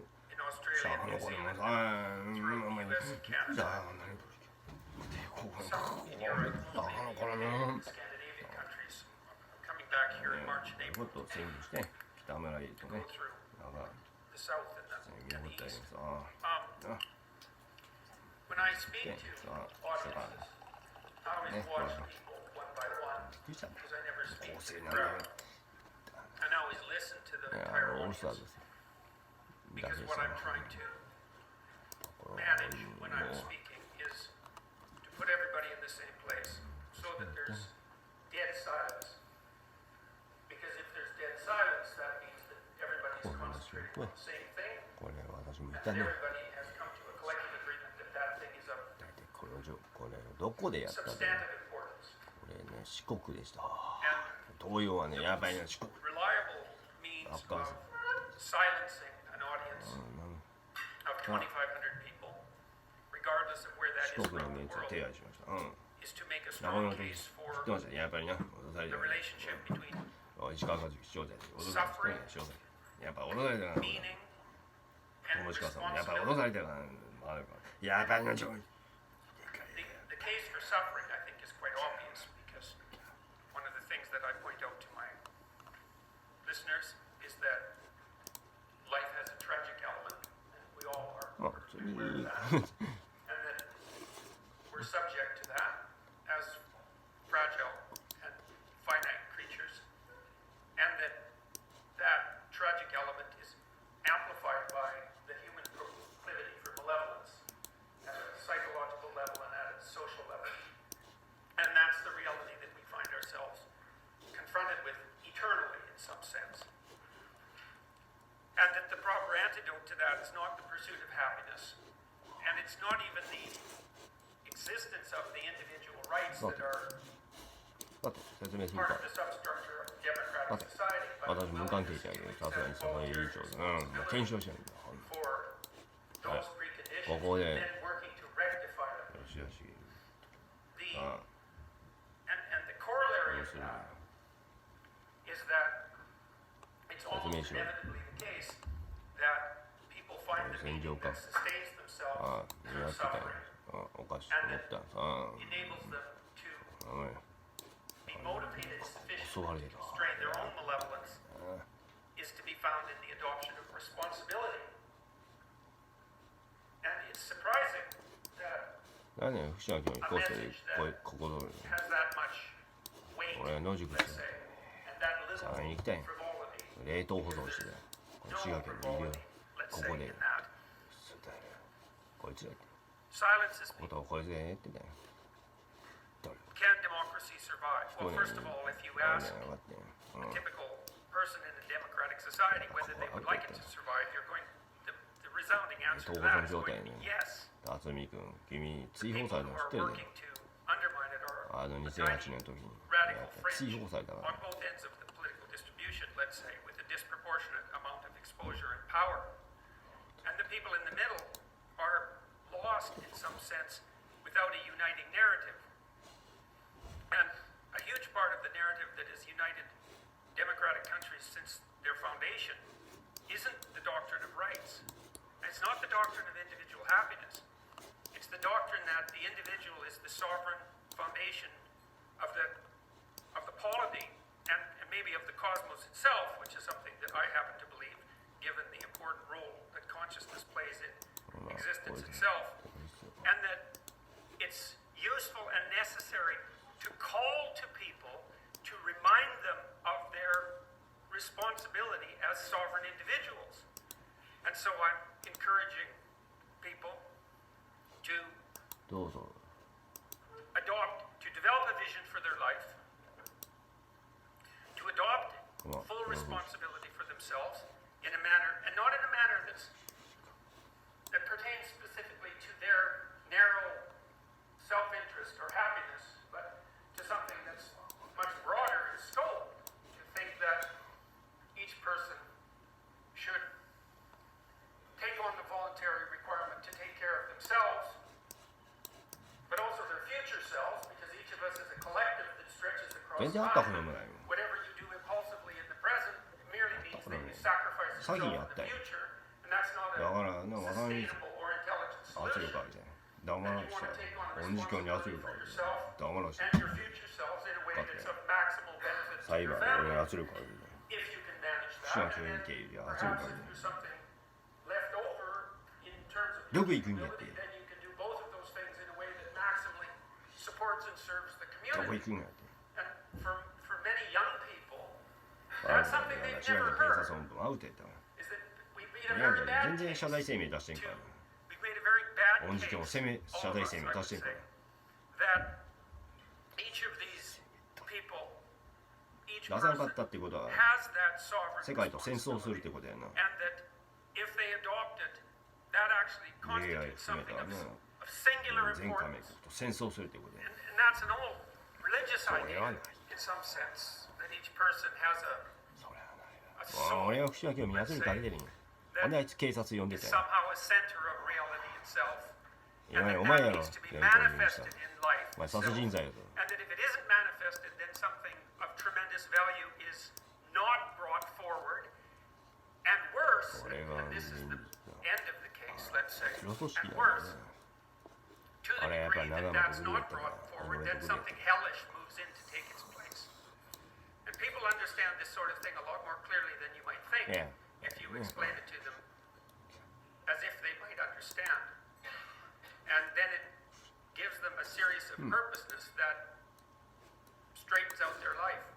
And so my sense is the way that you revivify democracy is by remembering its fundamental insistence いや that 一人手いなかったんで individuals as the 住んでる状 cornerstone of 態 the state, and then everything you can possibly do to それだけ fortify the individual.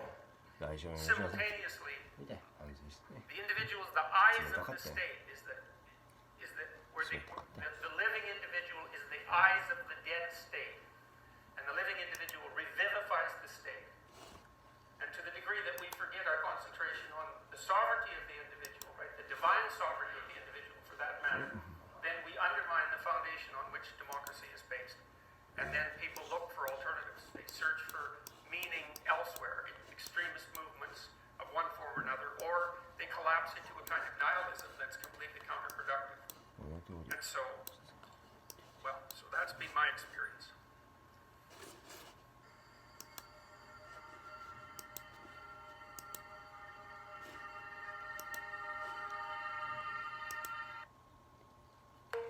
なぜあいつ東京に移住してんか分かるからさ、やっぱ経済目的で Liberal democracy can survive the current period of disruption, but it's going to have to change. The volatility and the risks that we are witnessing across much of the Western world are anchored in some very deep changes that have been swirling beneath our democracies, that have been coming for many years and still have a long way to run.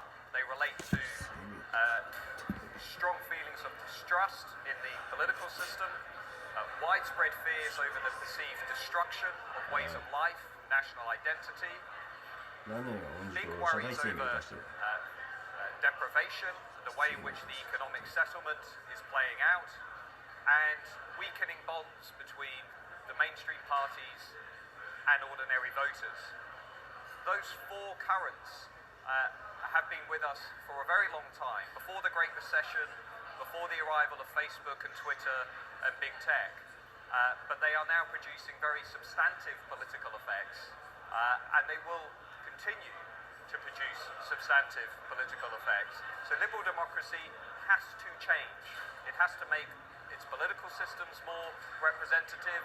It has to ensure that people feel that their nations and communities are secure and have strong and robust external borders. And it also, over the long term, needs to devise an economic settlement that ensures that everybody feels that they are relatively getting the gains and the benefits that other groups in society are getting as well. Very big challenges, no clear answer as to now. The ball is very much in liberal democracy's court.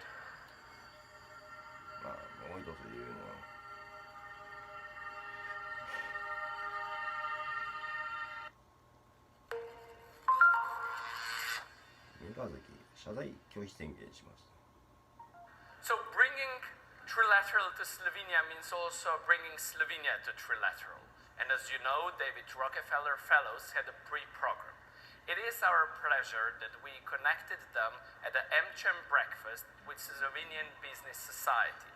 They were talking about the global issues and how connected the world is with some local representatives and even some members of Trilateral. It is also our pleasure that the former Prime Minister, who is the current Minister for Foreign Affairs, Dr. Miro Cerar, had the time to meet with them and discuss where the Europe is today and where the Europe is going. And of course, we have finished our program with amazing lunch with Professor Dana Zohar.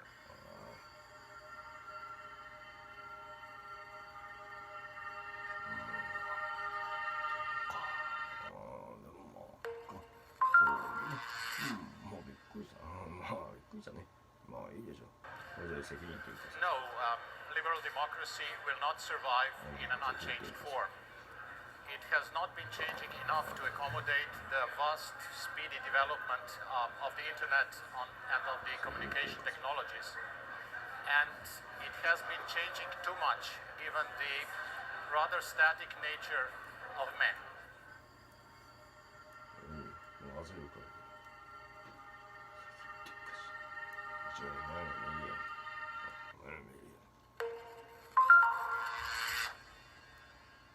you have a crystal ball? We're in the middle of a psychodrama in Britain, political and social, and it's very hard to predict how it will end up.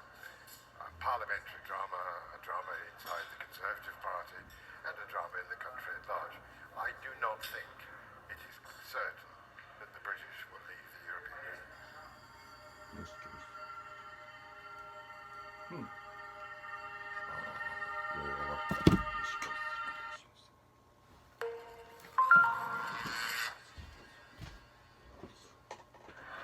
Protectionism is never a good solution for trade because in the long run it will endanger the competitiveness of everyone. The European car industry, whether you talk about OEMs or whether you talk about such suppliers, is very competitive, is export-oriented, is very successful on world markets, but most of the companies are not only delivering cars to other parts of the world, they are also producing cars in those parts of the world, whether it's in the United States, whether it's in China, whether it's Southeast Asia, where they have a lot of success. That means in the long run, free trade is always the better solution for economy and for the countries which want to safeguard jobs and prosperity.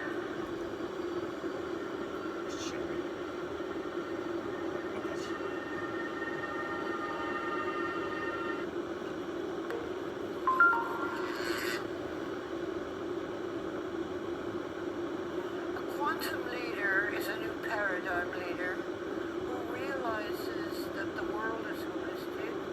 All things, all people, all problems are interconnected. There are no others. There is no separation. I am you, you are me. Thus, a quantum leader would say the problem of inequality very differently, or the problem of identity very differently, because we are not separate, atomistic, isolated individuals, and our problems are not separate, isolated, and atomistic. A quantum leader is ethical, is moral, has compassion. A quantum leader is self-aware. A quantum leader celebrates diversity.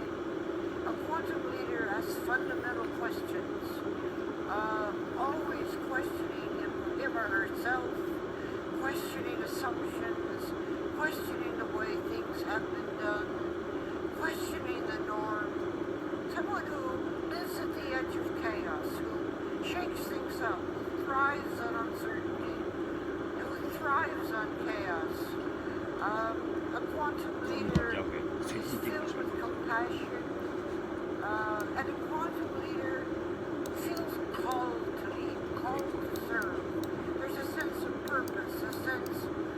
higher meaning in his or her leadership. A quantum leader is a servant leader. He exists to serve others and to serve the world. Indeed, to serve the universe. ね、あ、まず。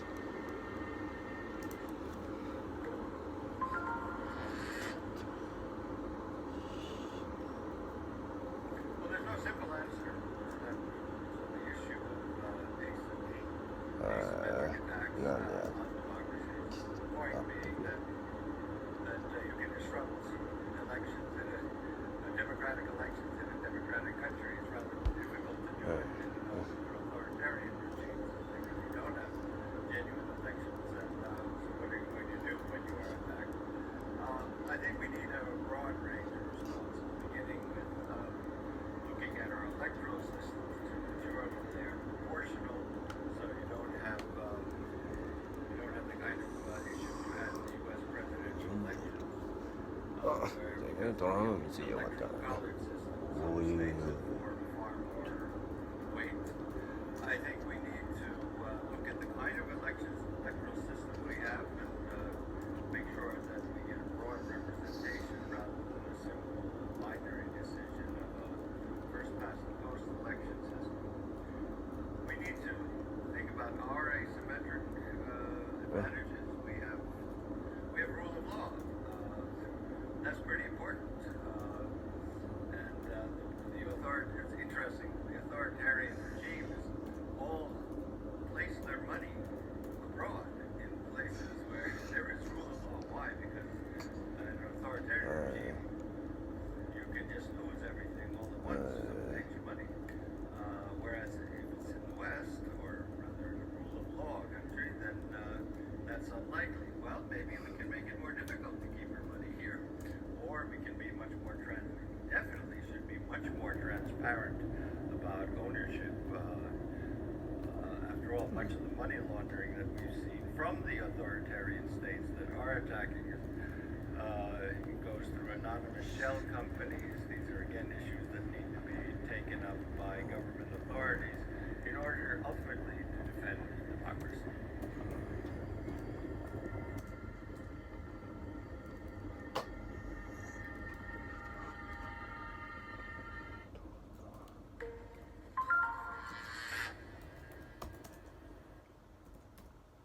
Silicon Valley provides a unique ecosystem, basically in some sense a network of having a very strong university that's あ、いいじゃん、すまんかったよ、それやで。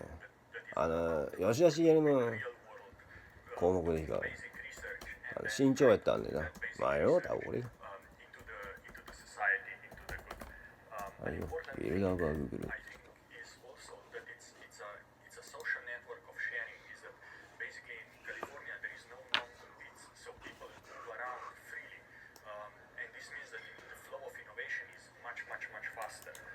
The other important thing is the size, the critical mass, again, of very, very large amounts of talent, so that companies can be scaled up very quickly. For example, in my own experience, I started working with Pinterest when there was less than 200 of us. 3 years later, there is a few thousand of us. And company culture and everything wasn't lost, and the new people got hired. And then I think the last thing is that universities, as well as kind of companies, focus less on protecting their IP and really trying to move as fast as possible. Because if we think about innovation is about moving fast, and it's not so much about building walls and figuring out how to do the next step very carefully. It's really about running and iterating fast. And if we run and iterate fast, then the success will be there, and kind of little details that don't matter that much. And I think this is important from the viewpoint of university, letting the research be put in the public domain and really benefit the environments in which the university's professors operate, as well as in terms of companies sharing the information and flow of people with each other. So there is, for example, in Silicon Valley, a lot of different seminars, people from one company visiting the other company, sharing quite openly actually what they are doing, writing academic papers, again talking about the latest exist and can kind of help each other in terms of making the most innovation and the most progress in the short amount of time. Because I think the question is not can we innovate, but the question is, or can we invent something? But the question about innovation is, can we be the first ones to do something? So it's as much about the substance as it is about the substance. なんだこれ。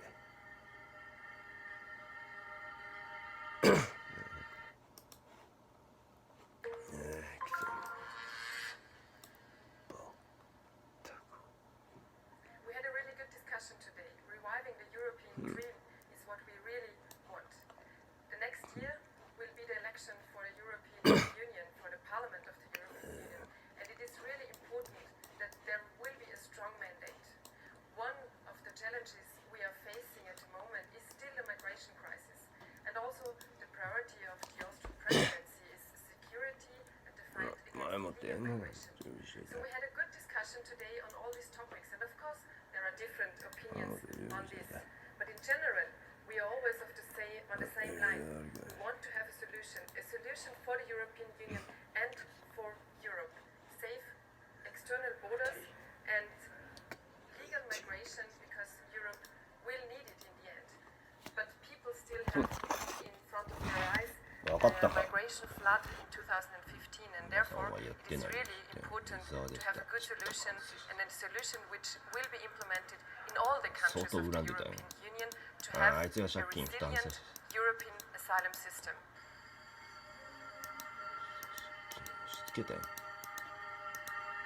あいつがやったって分かったよみんな。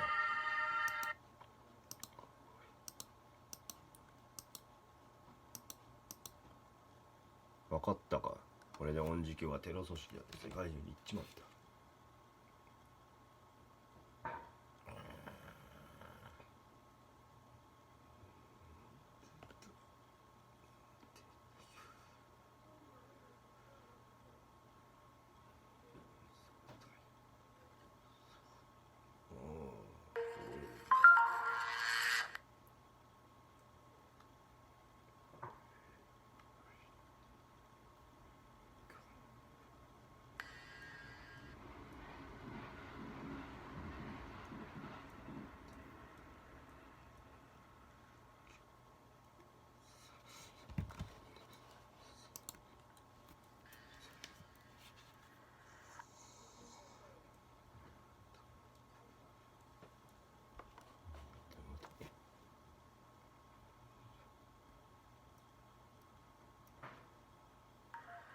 Migration is currently one of the key issues of Europe.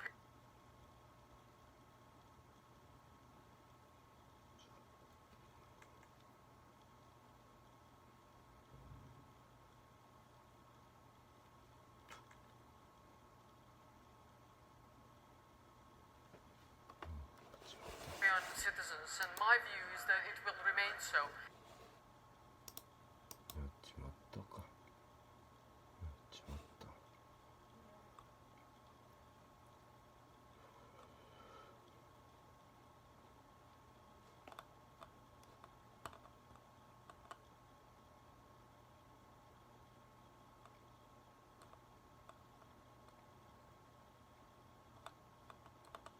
Especially because migration is here to stay, and it will probably increase.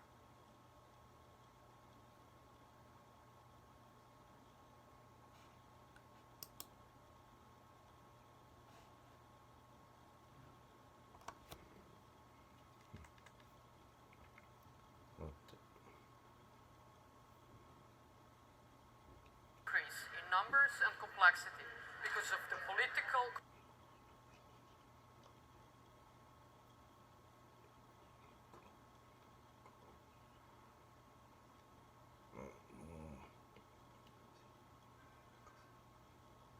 consequences of wars, the terrorism, but also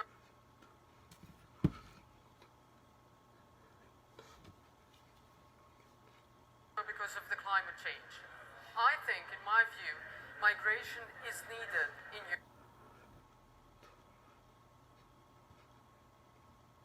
Europe. I think it's something that we can benefit from, And I think that we need to change the narrative on this. First and foremost, us as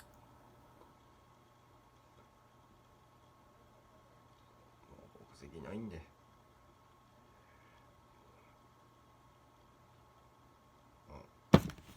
いね。もうやばいことは英語は使えんかったんで無理やったんや。難しくなった。politicians. Actually, the demographic of Europe.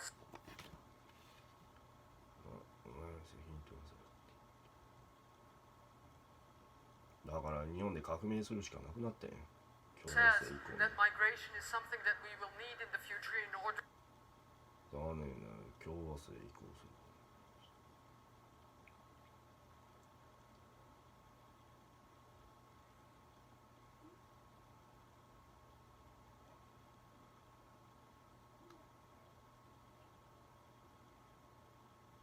to maintain and grow our economic development, the quality of life.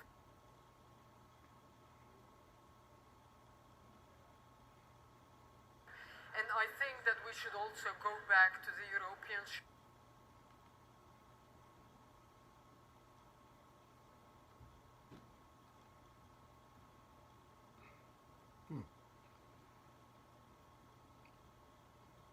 shared values and human values that are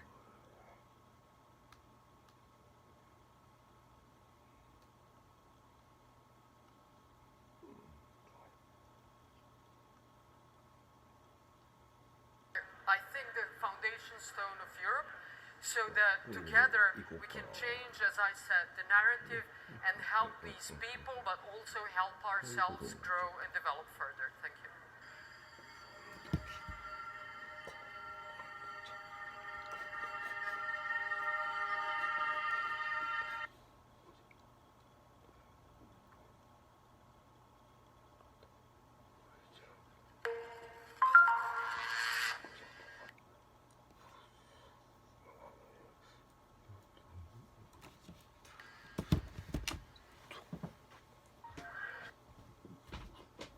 Turkey belongs to the European family, you know. There is no way that Turkey can distance itself from the realities of Europe.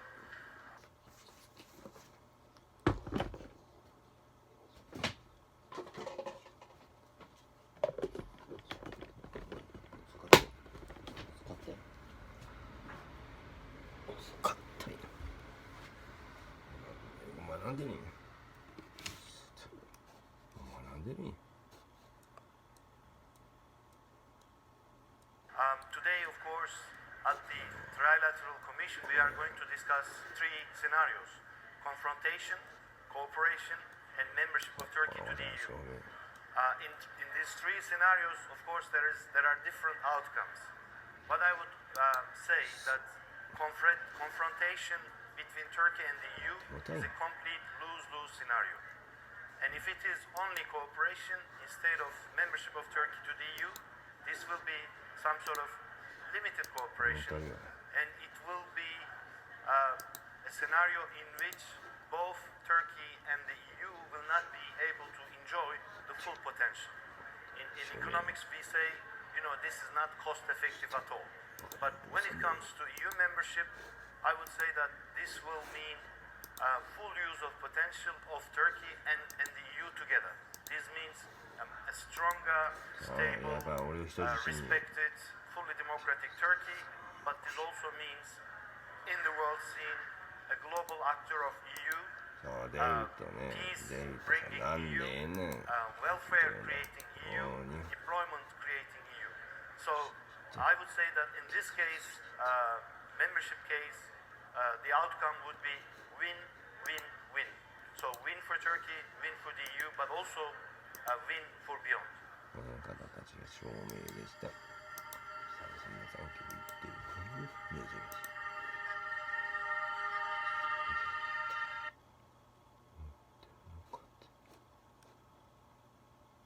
これはどうも否定してるんだぞ。ハンドボールの試合で靭帯を断裂して医師からは手術もできないと言われた。でも2日後にはなんと走れるように。試合でも大活躍。その秘密とは？私は病院に25年間勤務する。反省しないでした。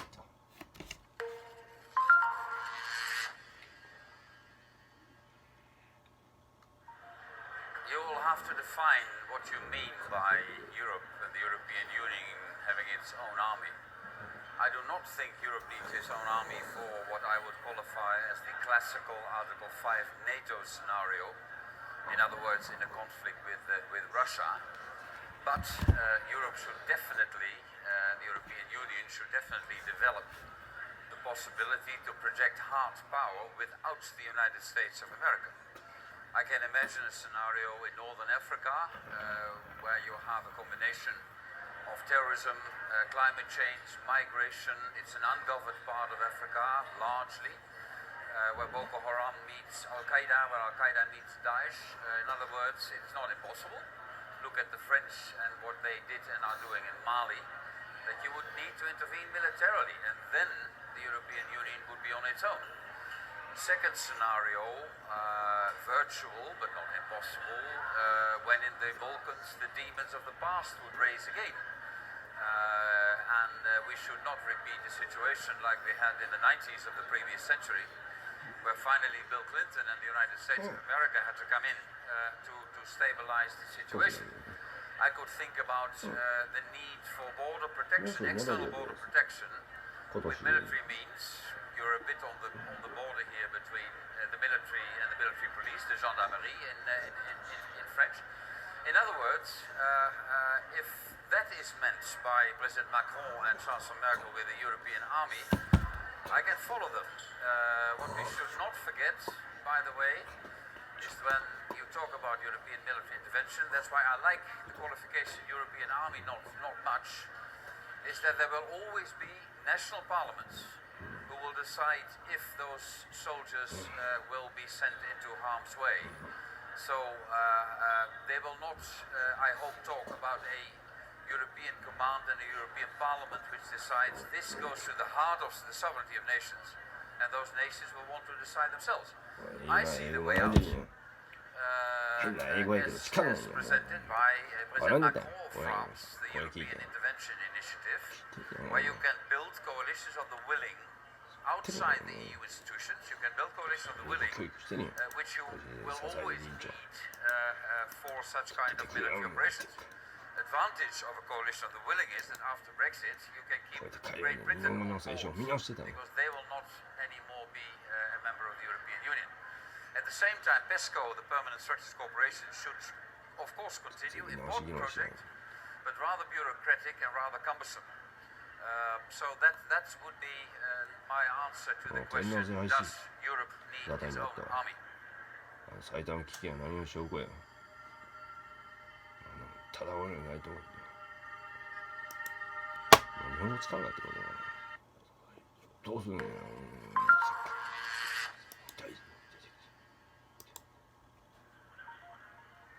So this morning we had a session on the future of mobility, and we actually discussed what does it mean for the auto industry and what does it mean for the cities. If you look at the auto industry, there has never been as much change as there is俺がもしクーデターでクビになってたら今頃入会無理だって。無理決まってるよ。当たるよ。 autonomous driving, on the social domain, with sharing, more urbanization and new ways of working, and also on the regulation side where it's about emission control and standards, and also on regulation for managing congestions in the city. So we actually covered that. We also talked about what does it actually mean for the cities? How will actually the traffic evolve?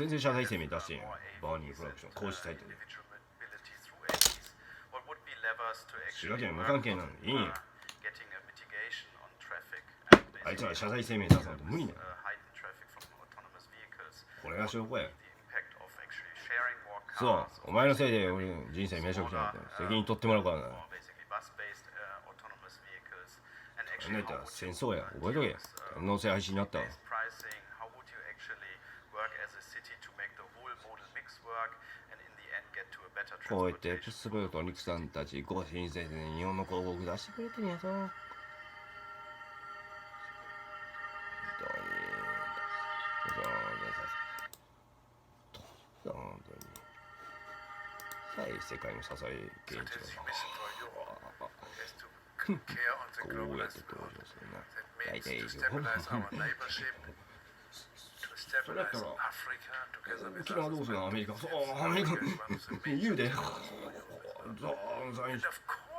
あ、おい、文句言わんと。そう、言わんと。そう、と。そう、どうするのそう、どうするのそう、ああ。言うだな、みんなに。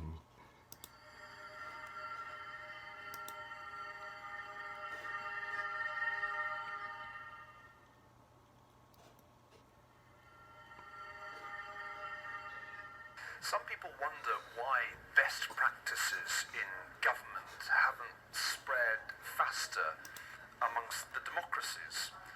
When you see, for example, that New Zealand has solved the problem of public finance, why doesn't everybody copy it? Why doesn't everybody copy the way that the South Koreans teach their kids mathematics? Why doesn't everybody copy the way the Swiss decentralize their politics? 俺で俺真剣となったところは全然合ってないですよ。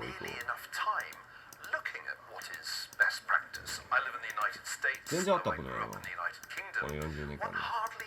もう全然あったことない。橋本省吾経営総省が現れたけど。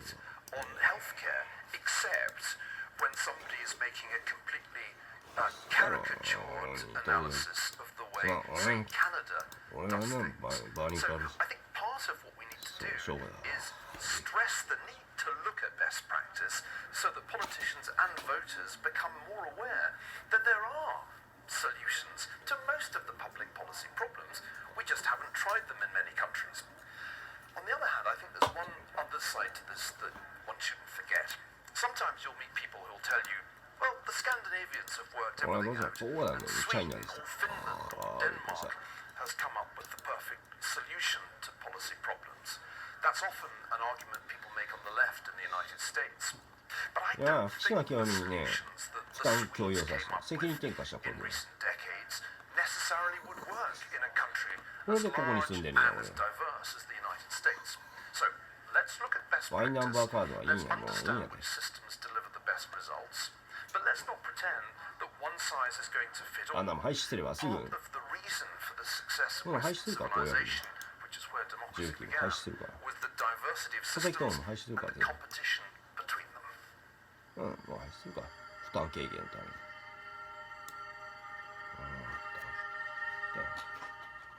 で、今経済ってあいつも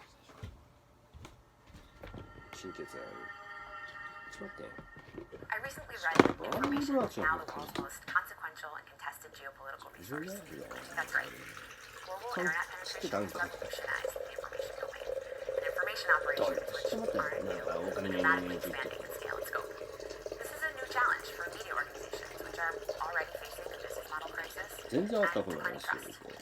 Meanwhile, AI advances confer strategic advantage to those with access to lots of data. This has implications for privacy, but also for the information advantage that democracies have traditionally enjoyed. 俺先にあっちまって。もうこうは悪くないで言って仕方ないやろ。どうする気や俺って3歳記憶ないから説明せよ。足沙汰になった。いやなんでつかせしらおがやるんだ。警察だって逮捕だったら裁判だから天皇最初都内で。中華の上下がっていくからね、やっぱりね。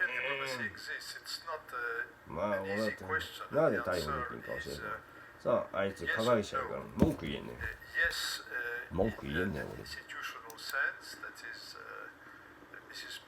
から日本国内で共和国にして共和制移行するしかないんだ。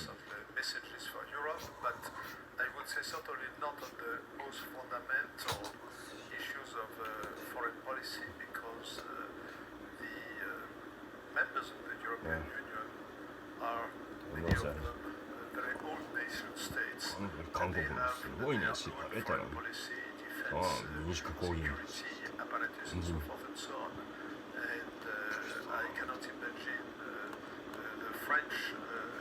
くりした。何の会合をやってるんかなと思ったら、俺潰しのきっかけやったから。何をやってるんやね。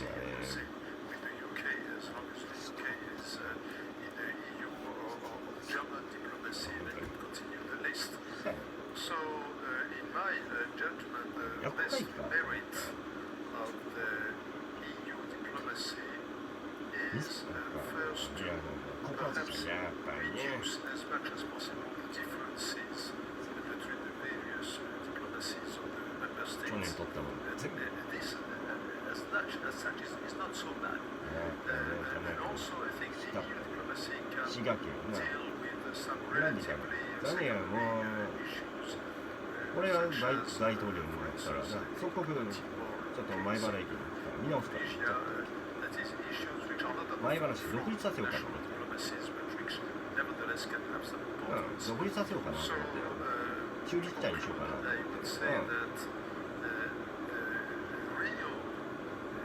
江川大統領、滋賀県の自治権を完全剥奪すると、天皇制廃止した剥奪決定。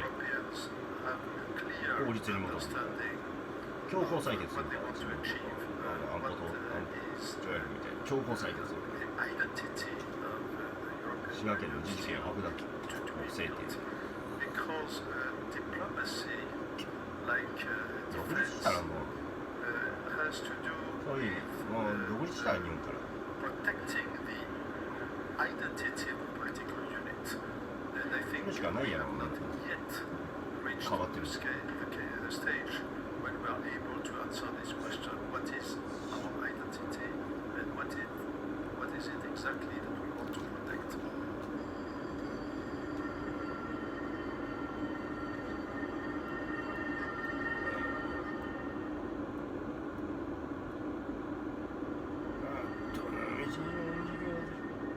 There's certainly similar in this man, and to see these remembered brilliantly in this book on the Peloponnesian War. That rising power, as Thucydides wrote about Athens, threatens to displace a ruling power like Sparta, or in the current situation, a rising China threatens to displace a ruling U.S. Alarm bells should sound, grave danger ahead, a significant likelihood of war, real bloody war.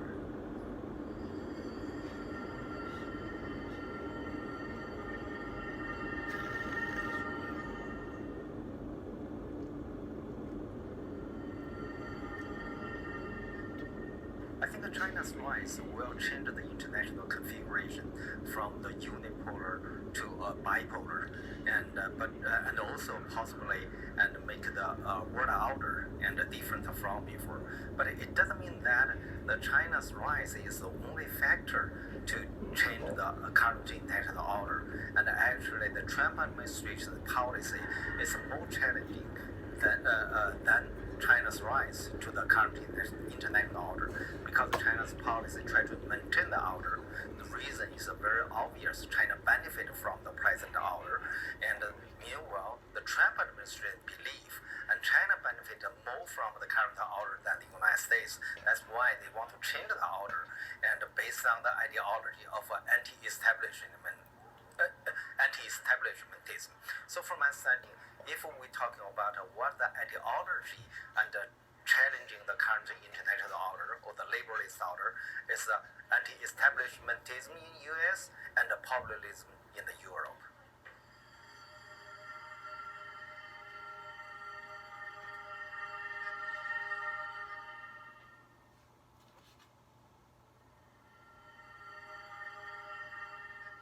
I think in economic terms, it's already shaping up to be the Chinese century. By 2014, according to the IMF, China was the world's largest economy by purchasing power parity, and in other respects, China is already the world's largest manufacturer, the world's largest exporter, the world's largest market for a great many important commodities such as vehicles.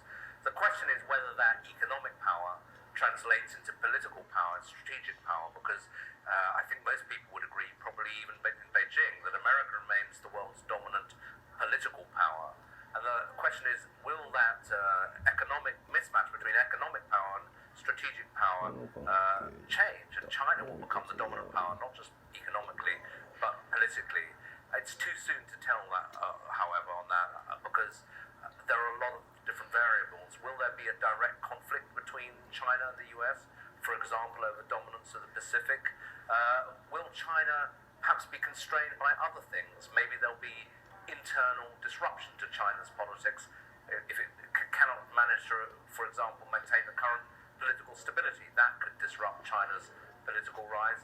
And finally, there's the question of the rest of the world, because between them, China and the US are not the whole world economy. Other major powers will have a say in this.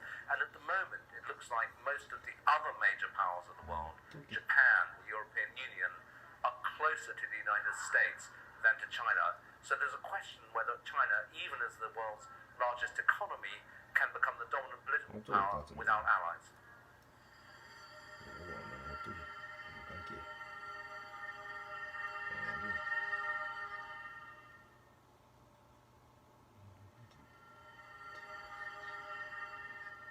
I think economic growth, the success or failure of it will be determined by the degree to which individual countries and regions can supply jobs for the great emerging middle classes of these countries, formerly poor countries.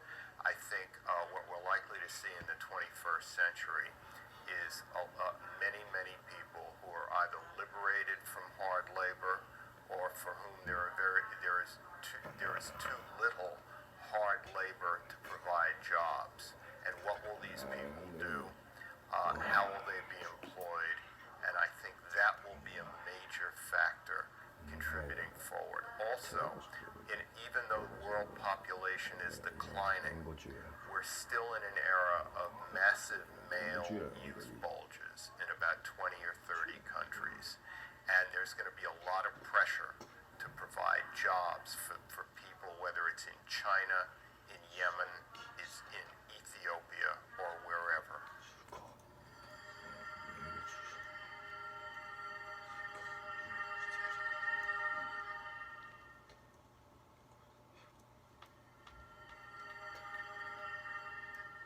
The main question of my talk is if robotics and artificial intelligence and the upcoming industrial revolution are a threat or an opportunity for the world and for manufacturing countries and also for developing countries.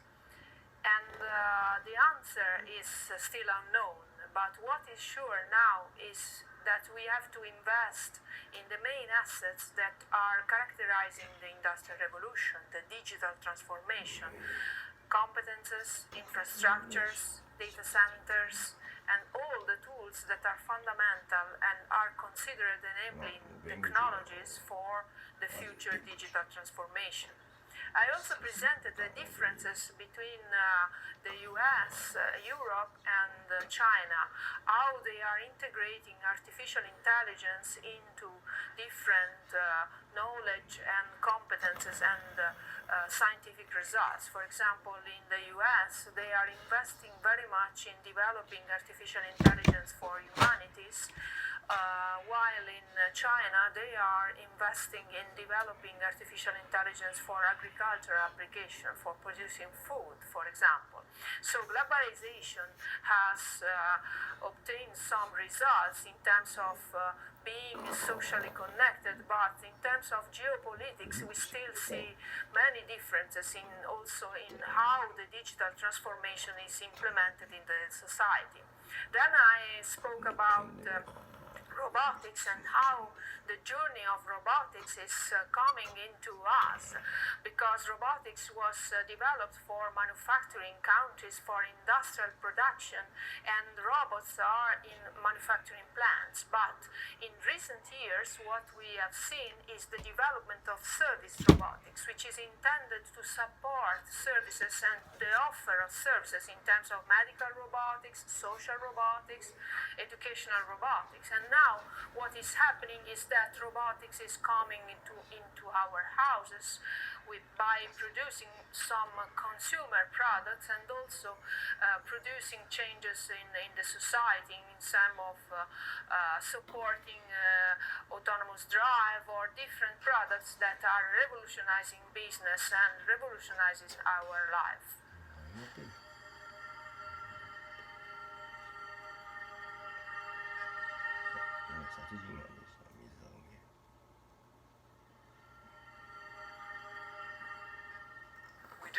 very serious problem of people left behind. The global agenda talks about eradicating poverty, eradicating hunger, having every child in primary and secondary education. We're off track to achieve these things. And that means not just a few people left behind, it means literally hundreds of millions of people missing out. Take education, more than 250 million children, adolescents and youth not in school as we speak. How can those children and youth of the future really contribute to a knowledge economy if denied the most basic access to education? So it is time for the international community to get a grip on the reality of what is happening. If we want a world that is well fed, where people don't live in extreme poverty, where education is a right, not a privilege, we have a lot to do. International development assistance is important, critical for the lowest income countries. For other countries to be prioritising their budget so that their growth is inclusive and sustainable is critical. There are solutions. What's needed is the political will to activate and implement those solutions.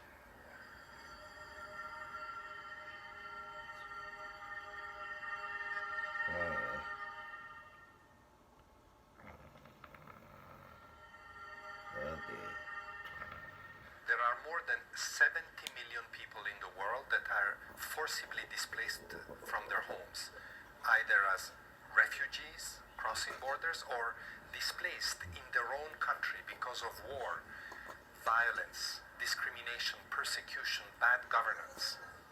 Why is that? The world has become a difficult place where to make peace. We have become unable to make peace and to build peace. So that's the first thing that we need to look at if we want to reduce this global refugee crisis.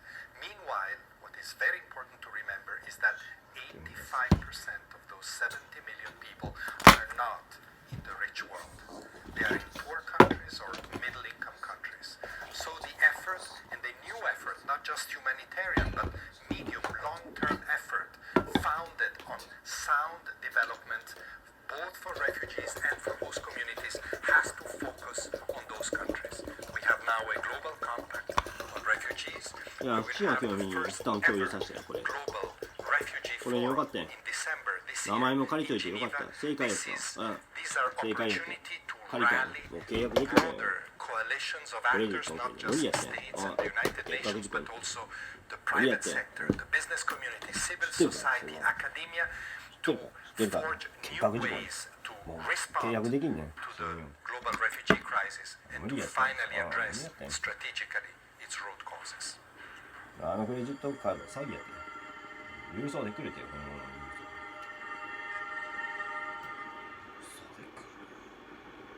そんなメールで来るわけない。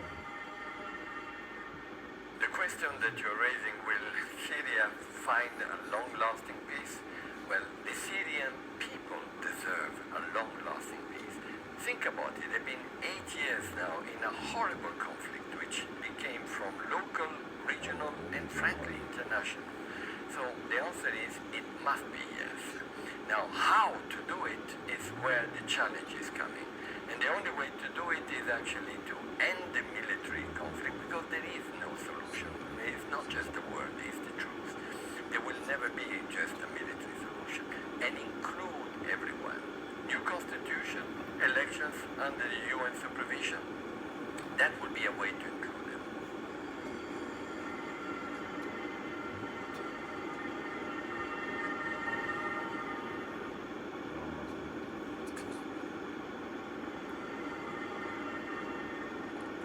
Well, I'm delighted to be able tonight to address the members of the trilaterals and their guests, and I think my focus will be tonight on three things. One is, multilateralism has been the bread and butter of many of us, certainly at the IMF, and we believe that it has been critical in order to address many of the potential disorders of the world. Multilateralism is under threat at the moment, and I think that we have to make every effort to rejuvenate it, adapt it, and make sure that it continues to help govern, particularly the economic developments around the world. That's message number one. My second message will have to do with a much more longer-term consequences of short-term policies and mechanisms, and that is really the consequences of climate change. I believe that many of the issues that we're debating at the moment will mean absolutely nothing in 20 years' time if we have not acted now in order to make sure that the planet remains something that is hospitable for our children and grandchildren. And my third message, which will not surprise any of those who know me or my friends, will have to do with inequality, and in particular the inequality that women have to suffer and have had to suffer for a long time. And while inequality as such is a major disruption, I believe that by addressing women's situation and the inequality that they face, it will help quite a way in reducing inequalities. So we'll try to do that tonight.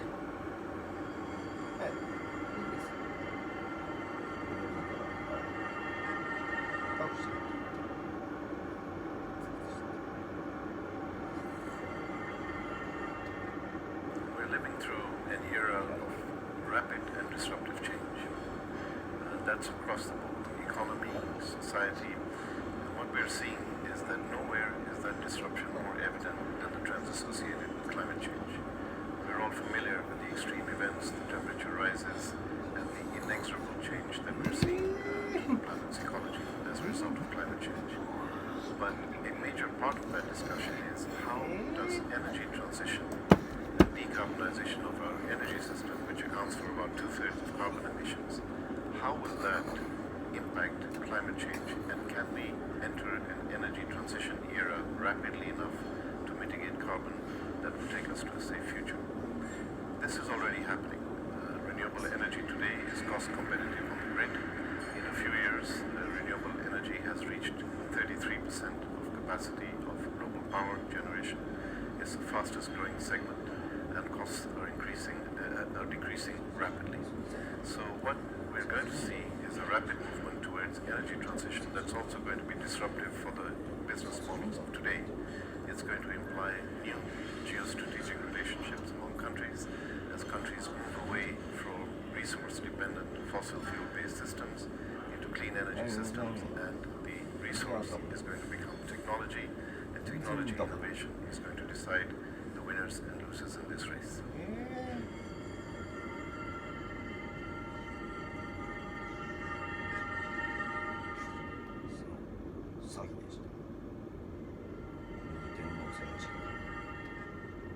The challenge of dealing with a disinformation narrative is that it's not enough just to check the facts, because by definition, any disinformation narrative doesn't have good facts. They make their facts up. They're actually lying. This is why it's disinformation.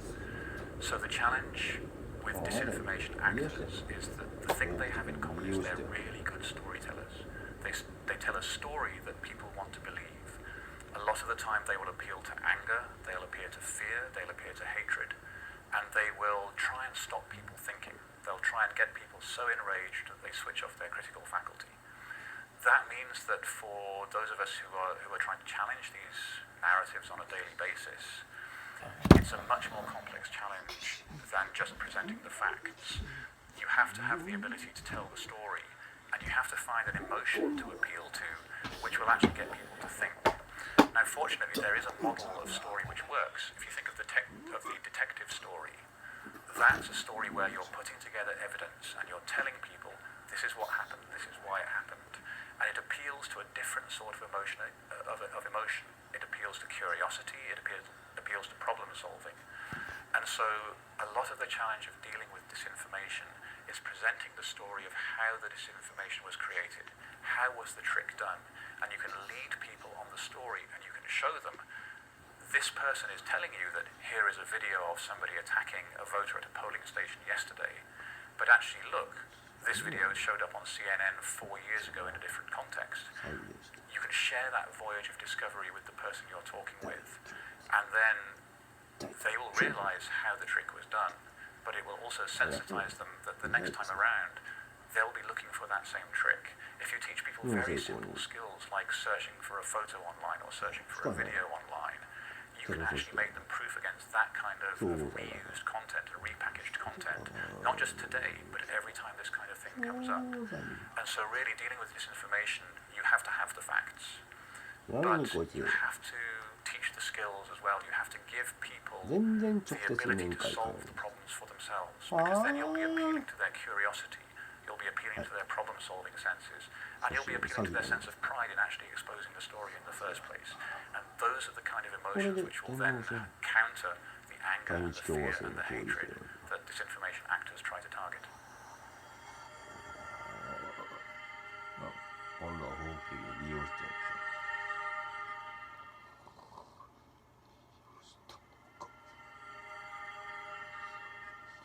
Cities are one of the greatest innovations of all times, and what's interesting right now is that urbanization is, alongside with digitalization, a very, very strong economic force and force for innovation. As more and more people move into cities and metro areas, and urban areas were important during the industrial era, but they are increasingly important in a knowledge-based economy. And what's interesting, especially for a person like me who comes from a small city like Stockholm, is that there seemed to be room for cities outside the megacities as well. There are some really interesting drivers of innovation that are smaller or mid-sized cities, amongst which Stockholm is actually one. There are a number of examples. And what is important if a city wants to become an outlier or a hub for innovation is collaboration. If you look at urban innovation especially, you need to have a strong public-private partnership. The mayor needs to gather people from private sector, from academia and other stakeholders around the table and work together to solve problems. And I think we see that to quite large extent right now. And I hope we'll see more of it going forward. 今度は福島県黙らせた。あれは俺の原稿。ほんでそっち入院したよ。おかしいなと思った。So we had, I have to say, a meeting, a global meeting with 3 North American, Asian Pacific, and European members of the Trilateral Commission, which was very, very multidimensional, if I may.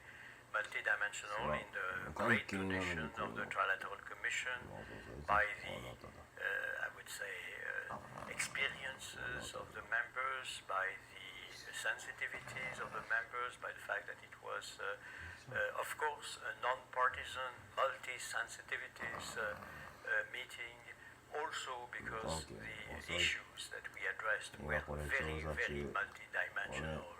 In all respect, we addressed issues that were of a geostrategic nature, issues that were of an economic nature, profoundly economic nature, issues that were related to environmental issues and difficulties and challenges.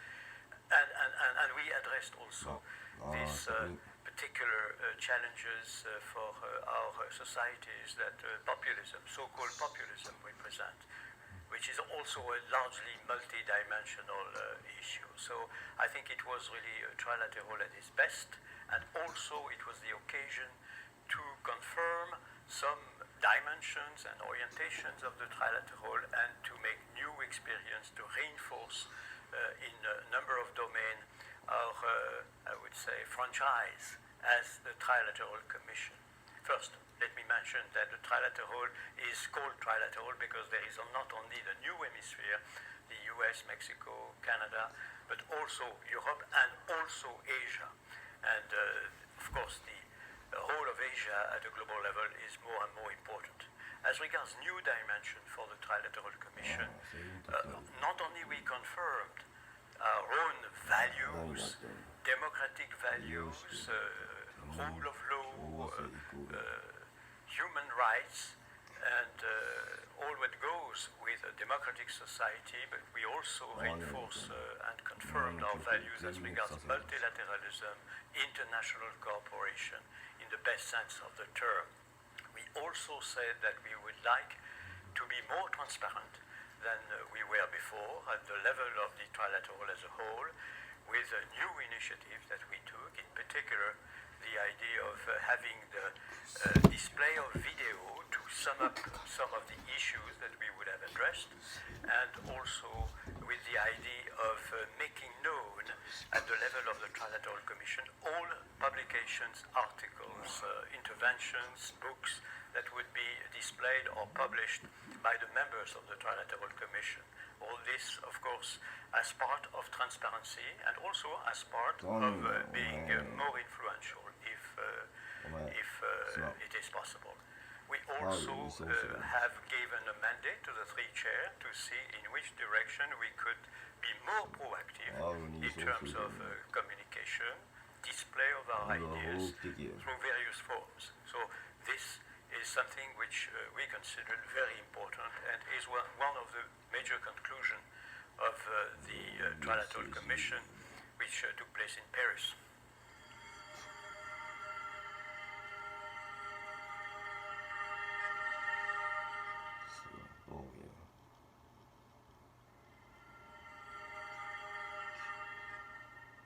Hello, I'm Megan O'Sullivan. I am the new chair of the North America group of the Trilateral Commission.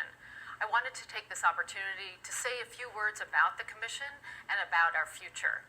As you may know, the Trilateral Commission is a storied institution, an organization with 46 years of history of having an impact on big ideas, on bringing people together across different sectors and across three different geographies, that of North America, Europe, and Asia. But we are on the cusp of a new chapter, one that builds on that history, but really reorients ourselves and puts us in a position to make an impact in a very, very different world. And the reason why I have such confidence that the Commission can remake itself is because there is a need, and the Commission is well suited to meet that need. And that need is quite simply that in this day and age, in these political landscapes, the need is simply for more organizations, more individuals, more entities to take up the mantle of defending a rules-based order, an order that values and is committed to democratic principles, ideas like free trade and human rights. And we also have a need for more ideas to help us tackle new challenges, or certainly challenges that are new to this generation. And there are many reasons why I think the Trilateral Organization is so well poised to meet this need. First and foremost, we are an organization that at its heart is a community of countries that share a common set of values, that share these commitments to these ideas about democracy, about free markets, about the rule of law. And secondly, we have a membership that spans policy, business, and academia and media. And that allows us to bring minds together and experience to bear on problems that are no longer just the purview of one of those sectors. The things that need to be thought about today and where we need new solutions and prescriptions are ones that are at the intersection of business and policy. Whether it is the contributions that private sector organizations can make to combating climate change, whether it is figuring out the ideas that will drive the reform of capitalism, or whether it is understanding the impact of technology on our systems, all of these things need business, government, and others at the table to help with. Now, of course, to realize this potential for the Trilateral Organization to meet this need, we are going to have to do some things differently than we have in the past. First and foremost, we are going to have to recognize, as a group primarily of democracies, we need to spend some time looking at ourselves, looking internally, saying what's happening with our own institutions, what is the health of our own institutions, and how is that situation affecting our ability to cooperate across national lines and deliver global problems to pressing global solutions. So we're spending more time talking about things like populism and the impact of technology on our own societies. Secondly, we've got to think about impact differently. Traditionally, we're an organization that has had impact based on the very nature of our relationships. We're an organization of people who have close ties to national governments, and often the ideas that we debate in private inform our own perspectives and inform our discussions and deliberations and conversations with people in positions of power. That will still be true, but today we need to think about having an impact on the broader debate. We no longer live in a world where governments are the only ones that can influence the future.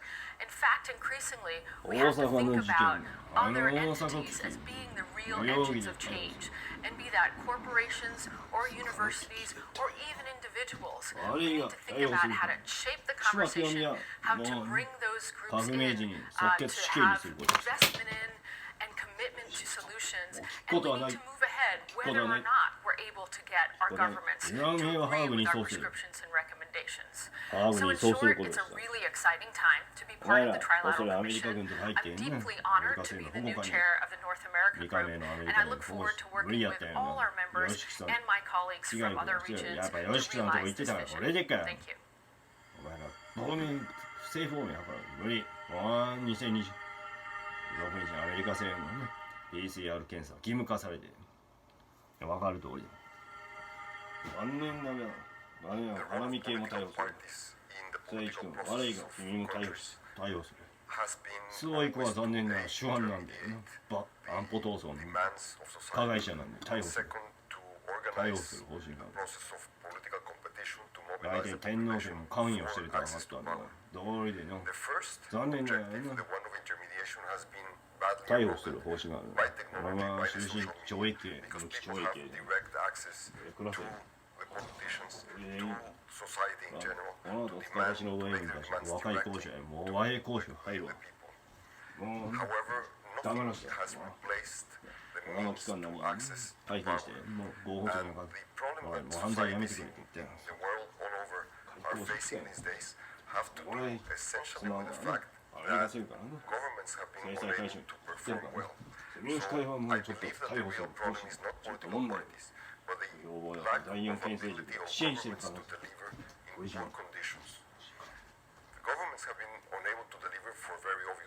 れは私東京都港区で霞が関のトラウマですよ。大体赤坂署元からね千代田区の探偵がねほんまねなんか持ってるね麻布署も解体するんだよ赤坂署の担当にあそうみたいびっくりしました。やっぱり東海道新幹線占領事件やっぱり来てたからな。愛知県でダメかおかしいけどいいしいや何やったかじゃあ滋賀県ね大津町と前の橋を探しましょうだけここだけで大津の話しましょうここだけはもう残ってそうねここでびっくりしたちょっと音でこうやって開けたり鍵はいいんかってん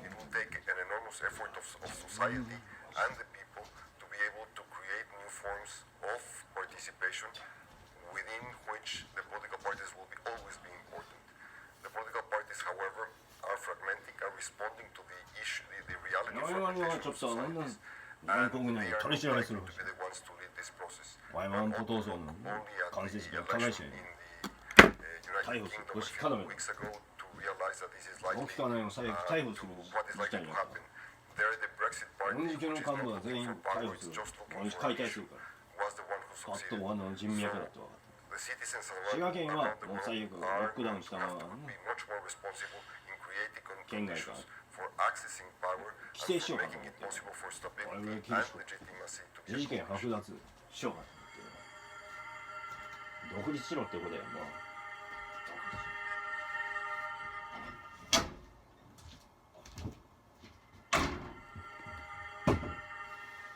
The best way for companies to surf the digital revolution is to build trust with their customers and to build trust with their employees.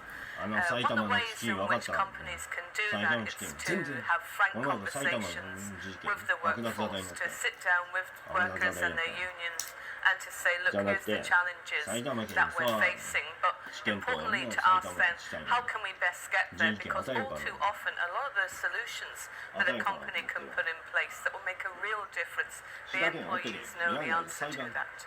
弾劾委員会のメンツやし、年代発覚やねこいつ。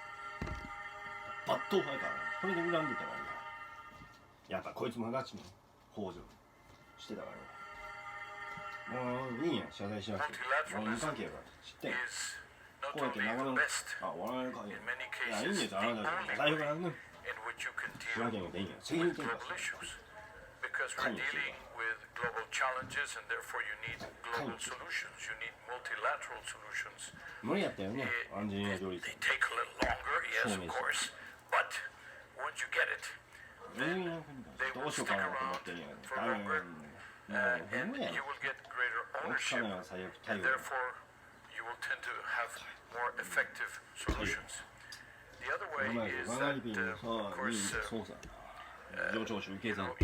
unilateralism is always about who is stronger in a bilateral relationship, and therefore by going multilateral, what you do is you balance, and all the opinions count. Of course, you always have the bigger countries speak louder, but the differences are less. And also, the needs of the smaller countries, the needs of the developing countries, the needs of the groups in a society that are left behind, then they are much better addressed by a multilateral approach. So yes, today we need multilateral more than ever before. 無所属なの。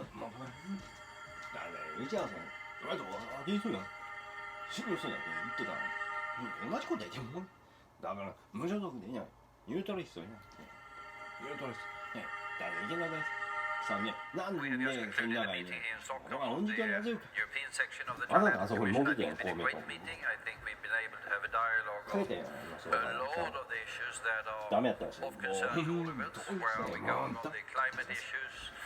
統一教会潰っちゃうよね、そうか。インターネット。Where is Russia heading? What are the Americans up to? What will be the consequences of Brexit?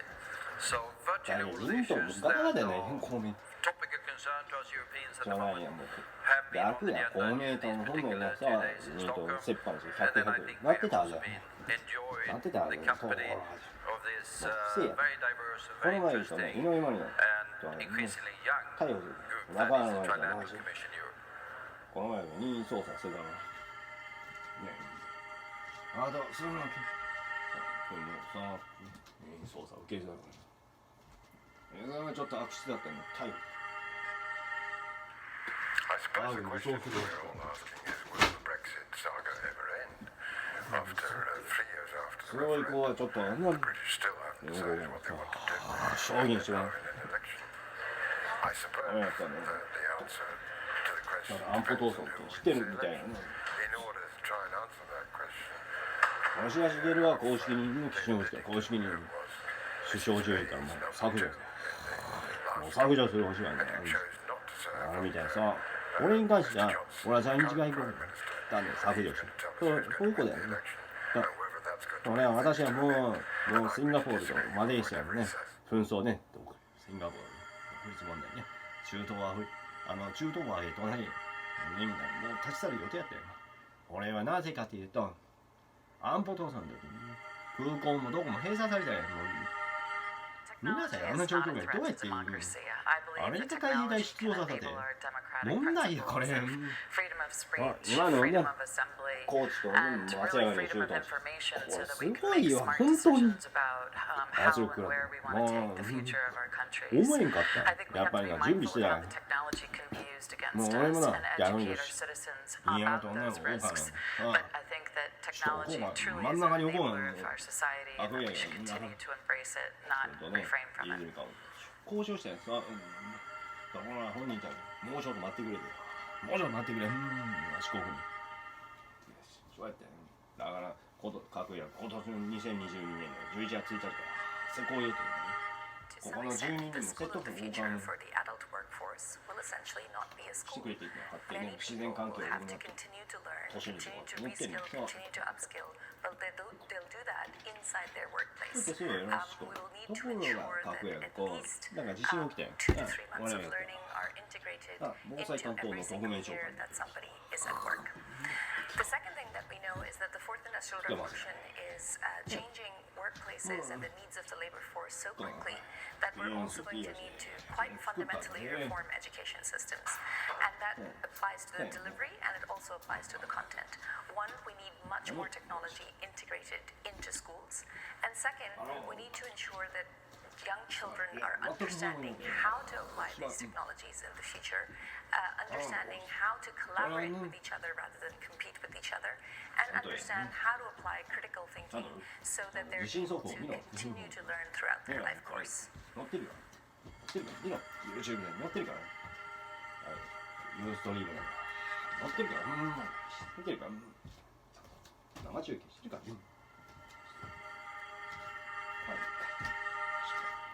Why do we have so many unicorns up here in Nordic countries? この怖いってやばい。入力団体が怖いんだこいつが。Estonia, of course, in a class of its own. I think that it starts with fantastic education. We really have a foundation of education here in Nordic countries that doesn't kill initiative, doesn't kill creativity. And of course, that is what it takes to be an entrepreneur. You need creativity, you need to be able to take initiative. So I think that's something that is really enabling this whole thing here up in the north. And then, of course, we have fantastic catalyst events like Slush that are very, very different from anywhere else in the world. We actually let our young people take charge. So if you look at Slush, you know, it happens every year in Helsinki, in Finland. And when you come to this part of the world, you know, be it Stockholm, Helsinki, Tallinn, it's definitely going to be cold, dark, there's going to be slush on the ground. So it's very clear that it's not the Silicon Valley. It's much, much better. And it's much, much better because it's different. We have 2,400 volunteers from more than 60 countries that build this fantastic event called Slush.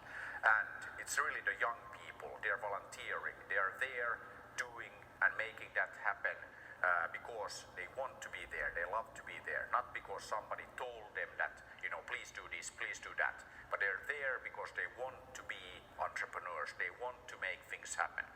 And they build this event for a few years, the best and biggest on the planet, and after that they go off and they build fantastic startups. So I think that the whole Nordic model is about enabling people to do things and giving the people, the young people and all of us the skills needed to be successful.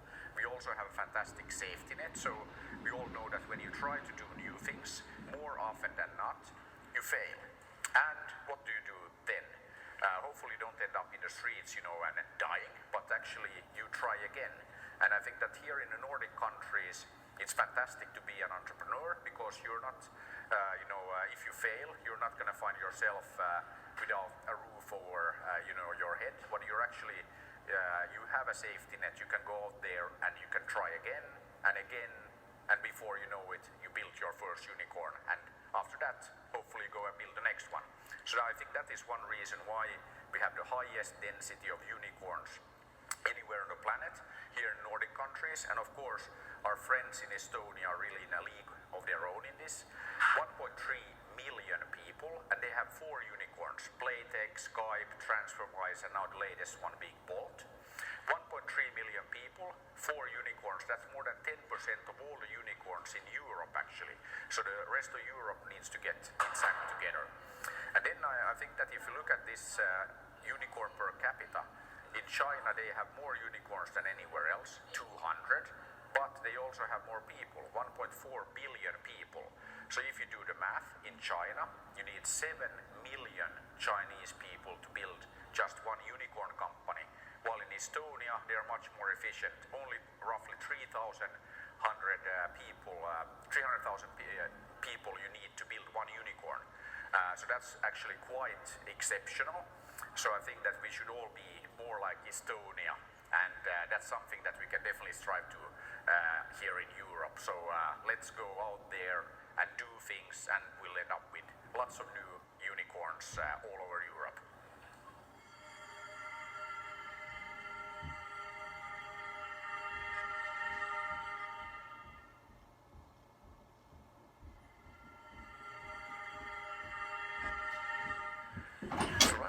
意外やろ。ああ、東京は意外と起きてる。昔とおったよ。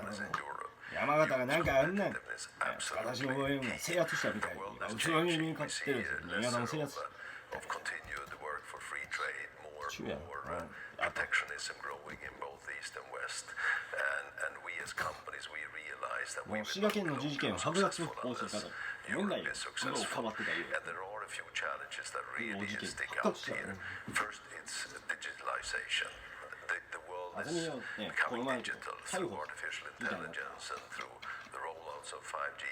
This opens up for huge opportunities in every part of society. But Europe is lagging behind here. We need to speed up there. We need to invest more, do more. Then we have the Green Deal. Europe is in the lead in this. And this is an area where we can take advantage of business opportunities. And it's important, of course, for the planet. So that's an area where we also have to come together. And then, of course, we are believers in free trade or free trade under agreed rules. And this is now a threat, and we need to stand up for it. But also, we need to be realistic and make sure that we navigate this new landscape in an effective way. 最悪なハウルに沿ってさばいても代理処罰してもらうしかなかった。どうせ向こうはいいんや、終身って言ったりね。好きなね、終身って下せるから下してくれる。中国でさ、執行猶予あれね、なぜかというと田中角栄さん、田中角栄さんね、さ、刑法、連邦刑法、まだあったやん、見直し入ったやんさ、執行猶予つけよ。What states can do is actually to promote the good and tax the bad. And states are there to promote the greatest public good. I have experiences in many parts of the world where bold and clever public policy has actually ramped up industrial competitiveness and the growth of markets, in particular renewable energy markets.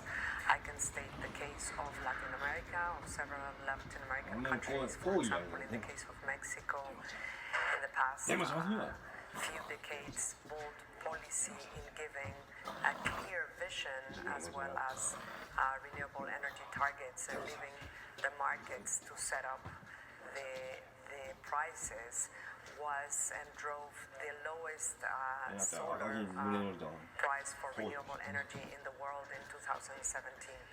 You can count that example and many other examples where bold public policy has actually catalyzed an industrial revolution for the good.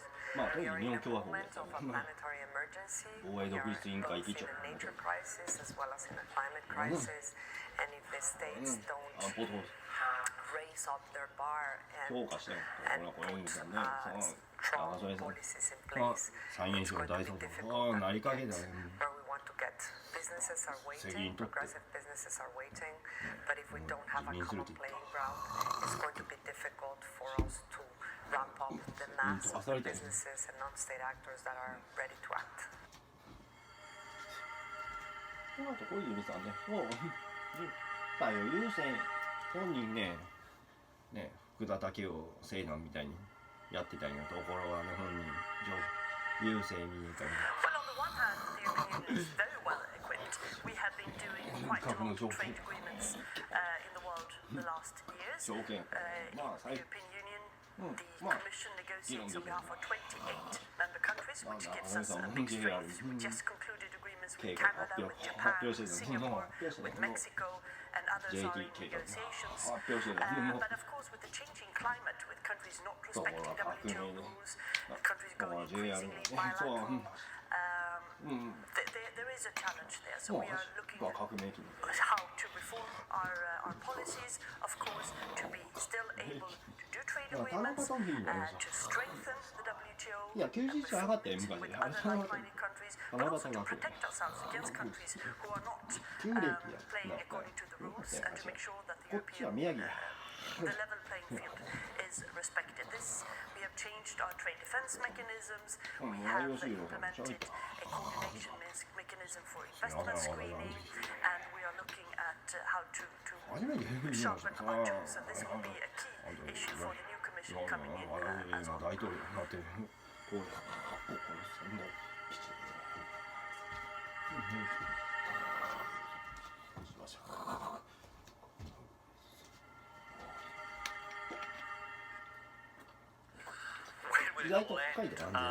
Brexit. I think the truthful answer is that we will know with the general election on the 12th of December the time to complete the first chapter. Either Boris Johnson win, in which case Britain will exit the European Union on or about the end of January 2020. Alternatively, if there is a majority from the opposition parties combined, then there will be a second referendum in the middle of next year. But the trouble is, neither of those outcomes is going to settle things definitively. Because the second referendum, it might well lead to a narrow vote to remain in the EU, but that would not end the division in the United Kingdom.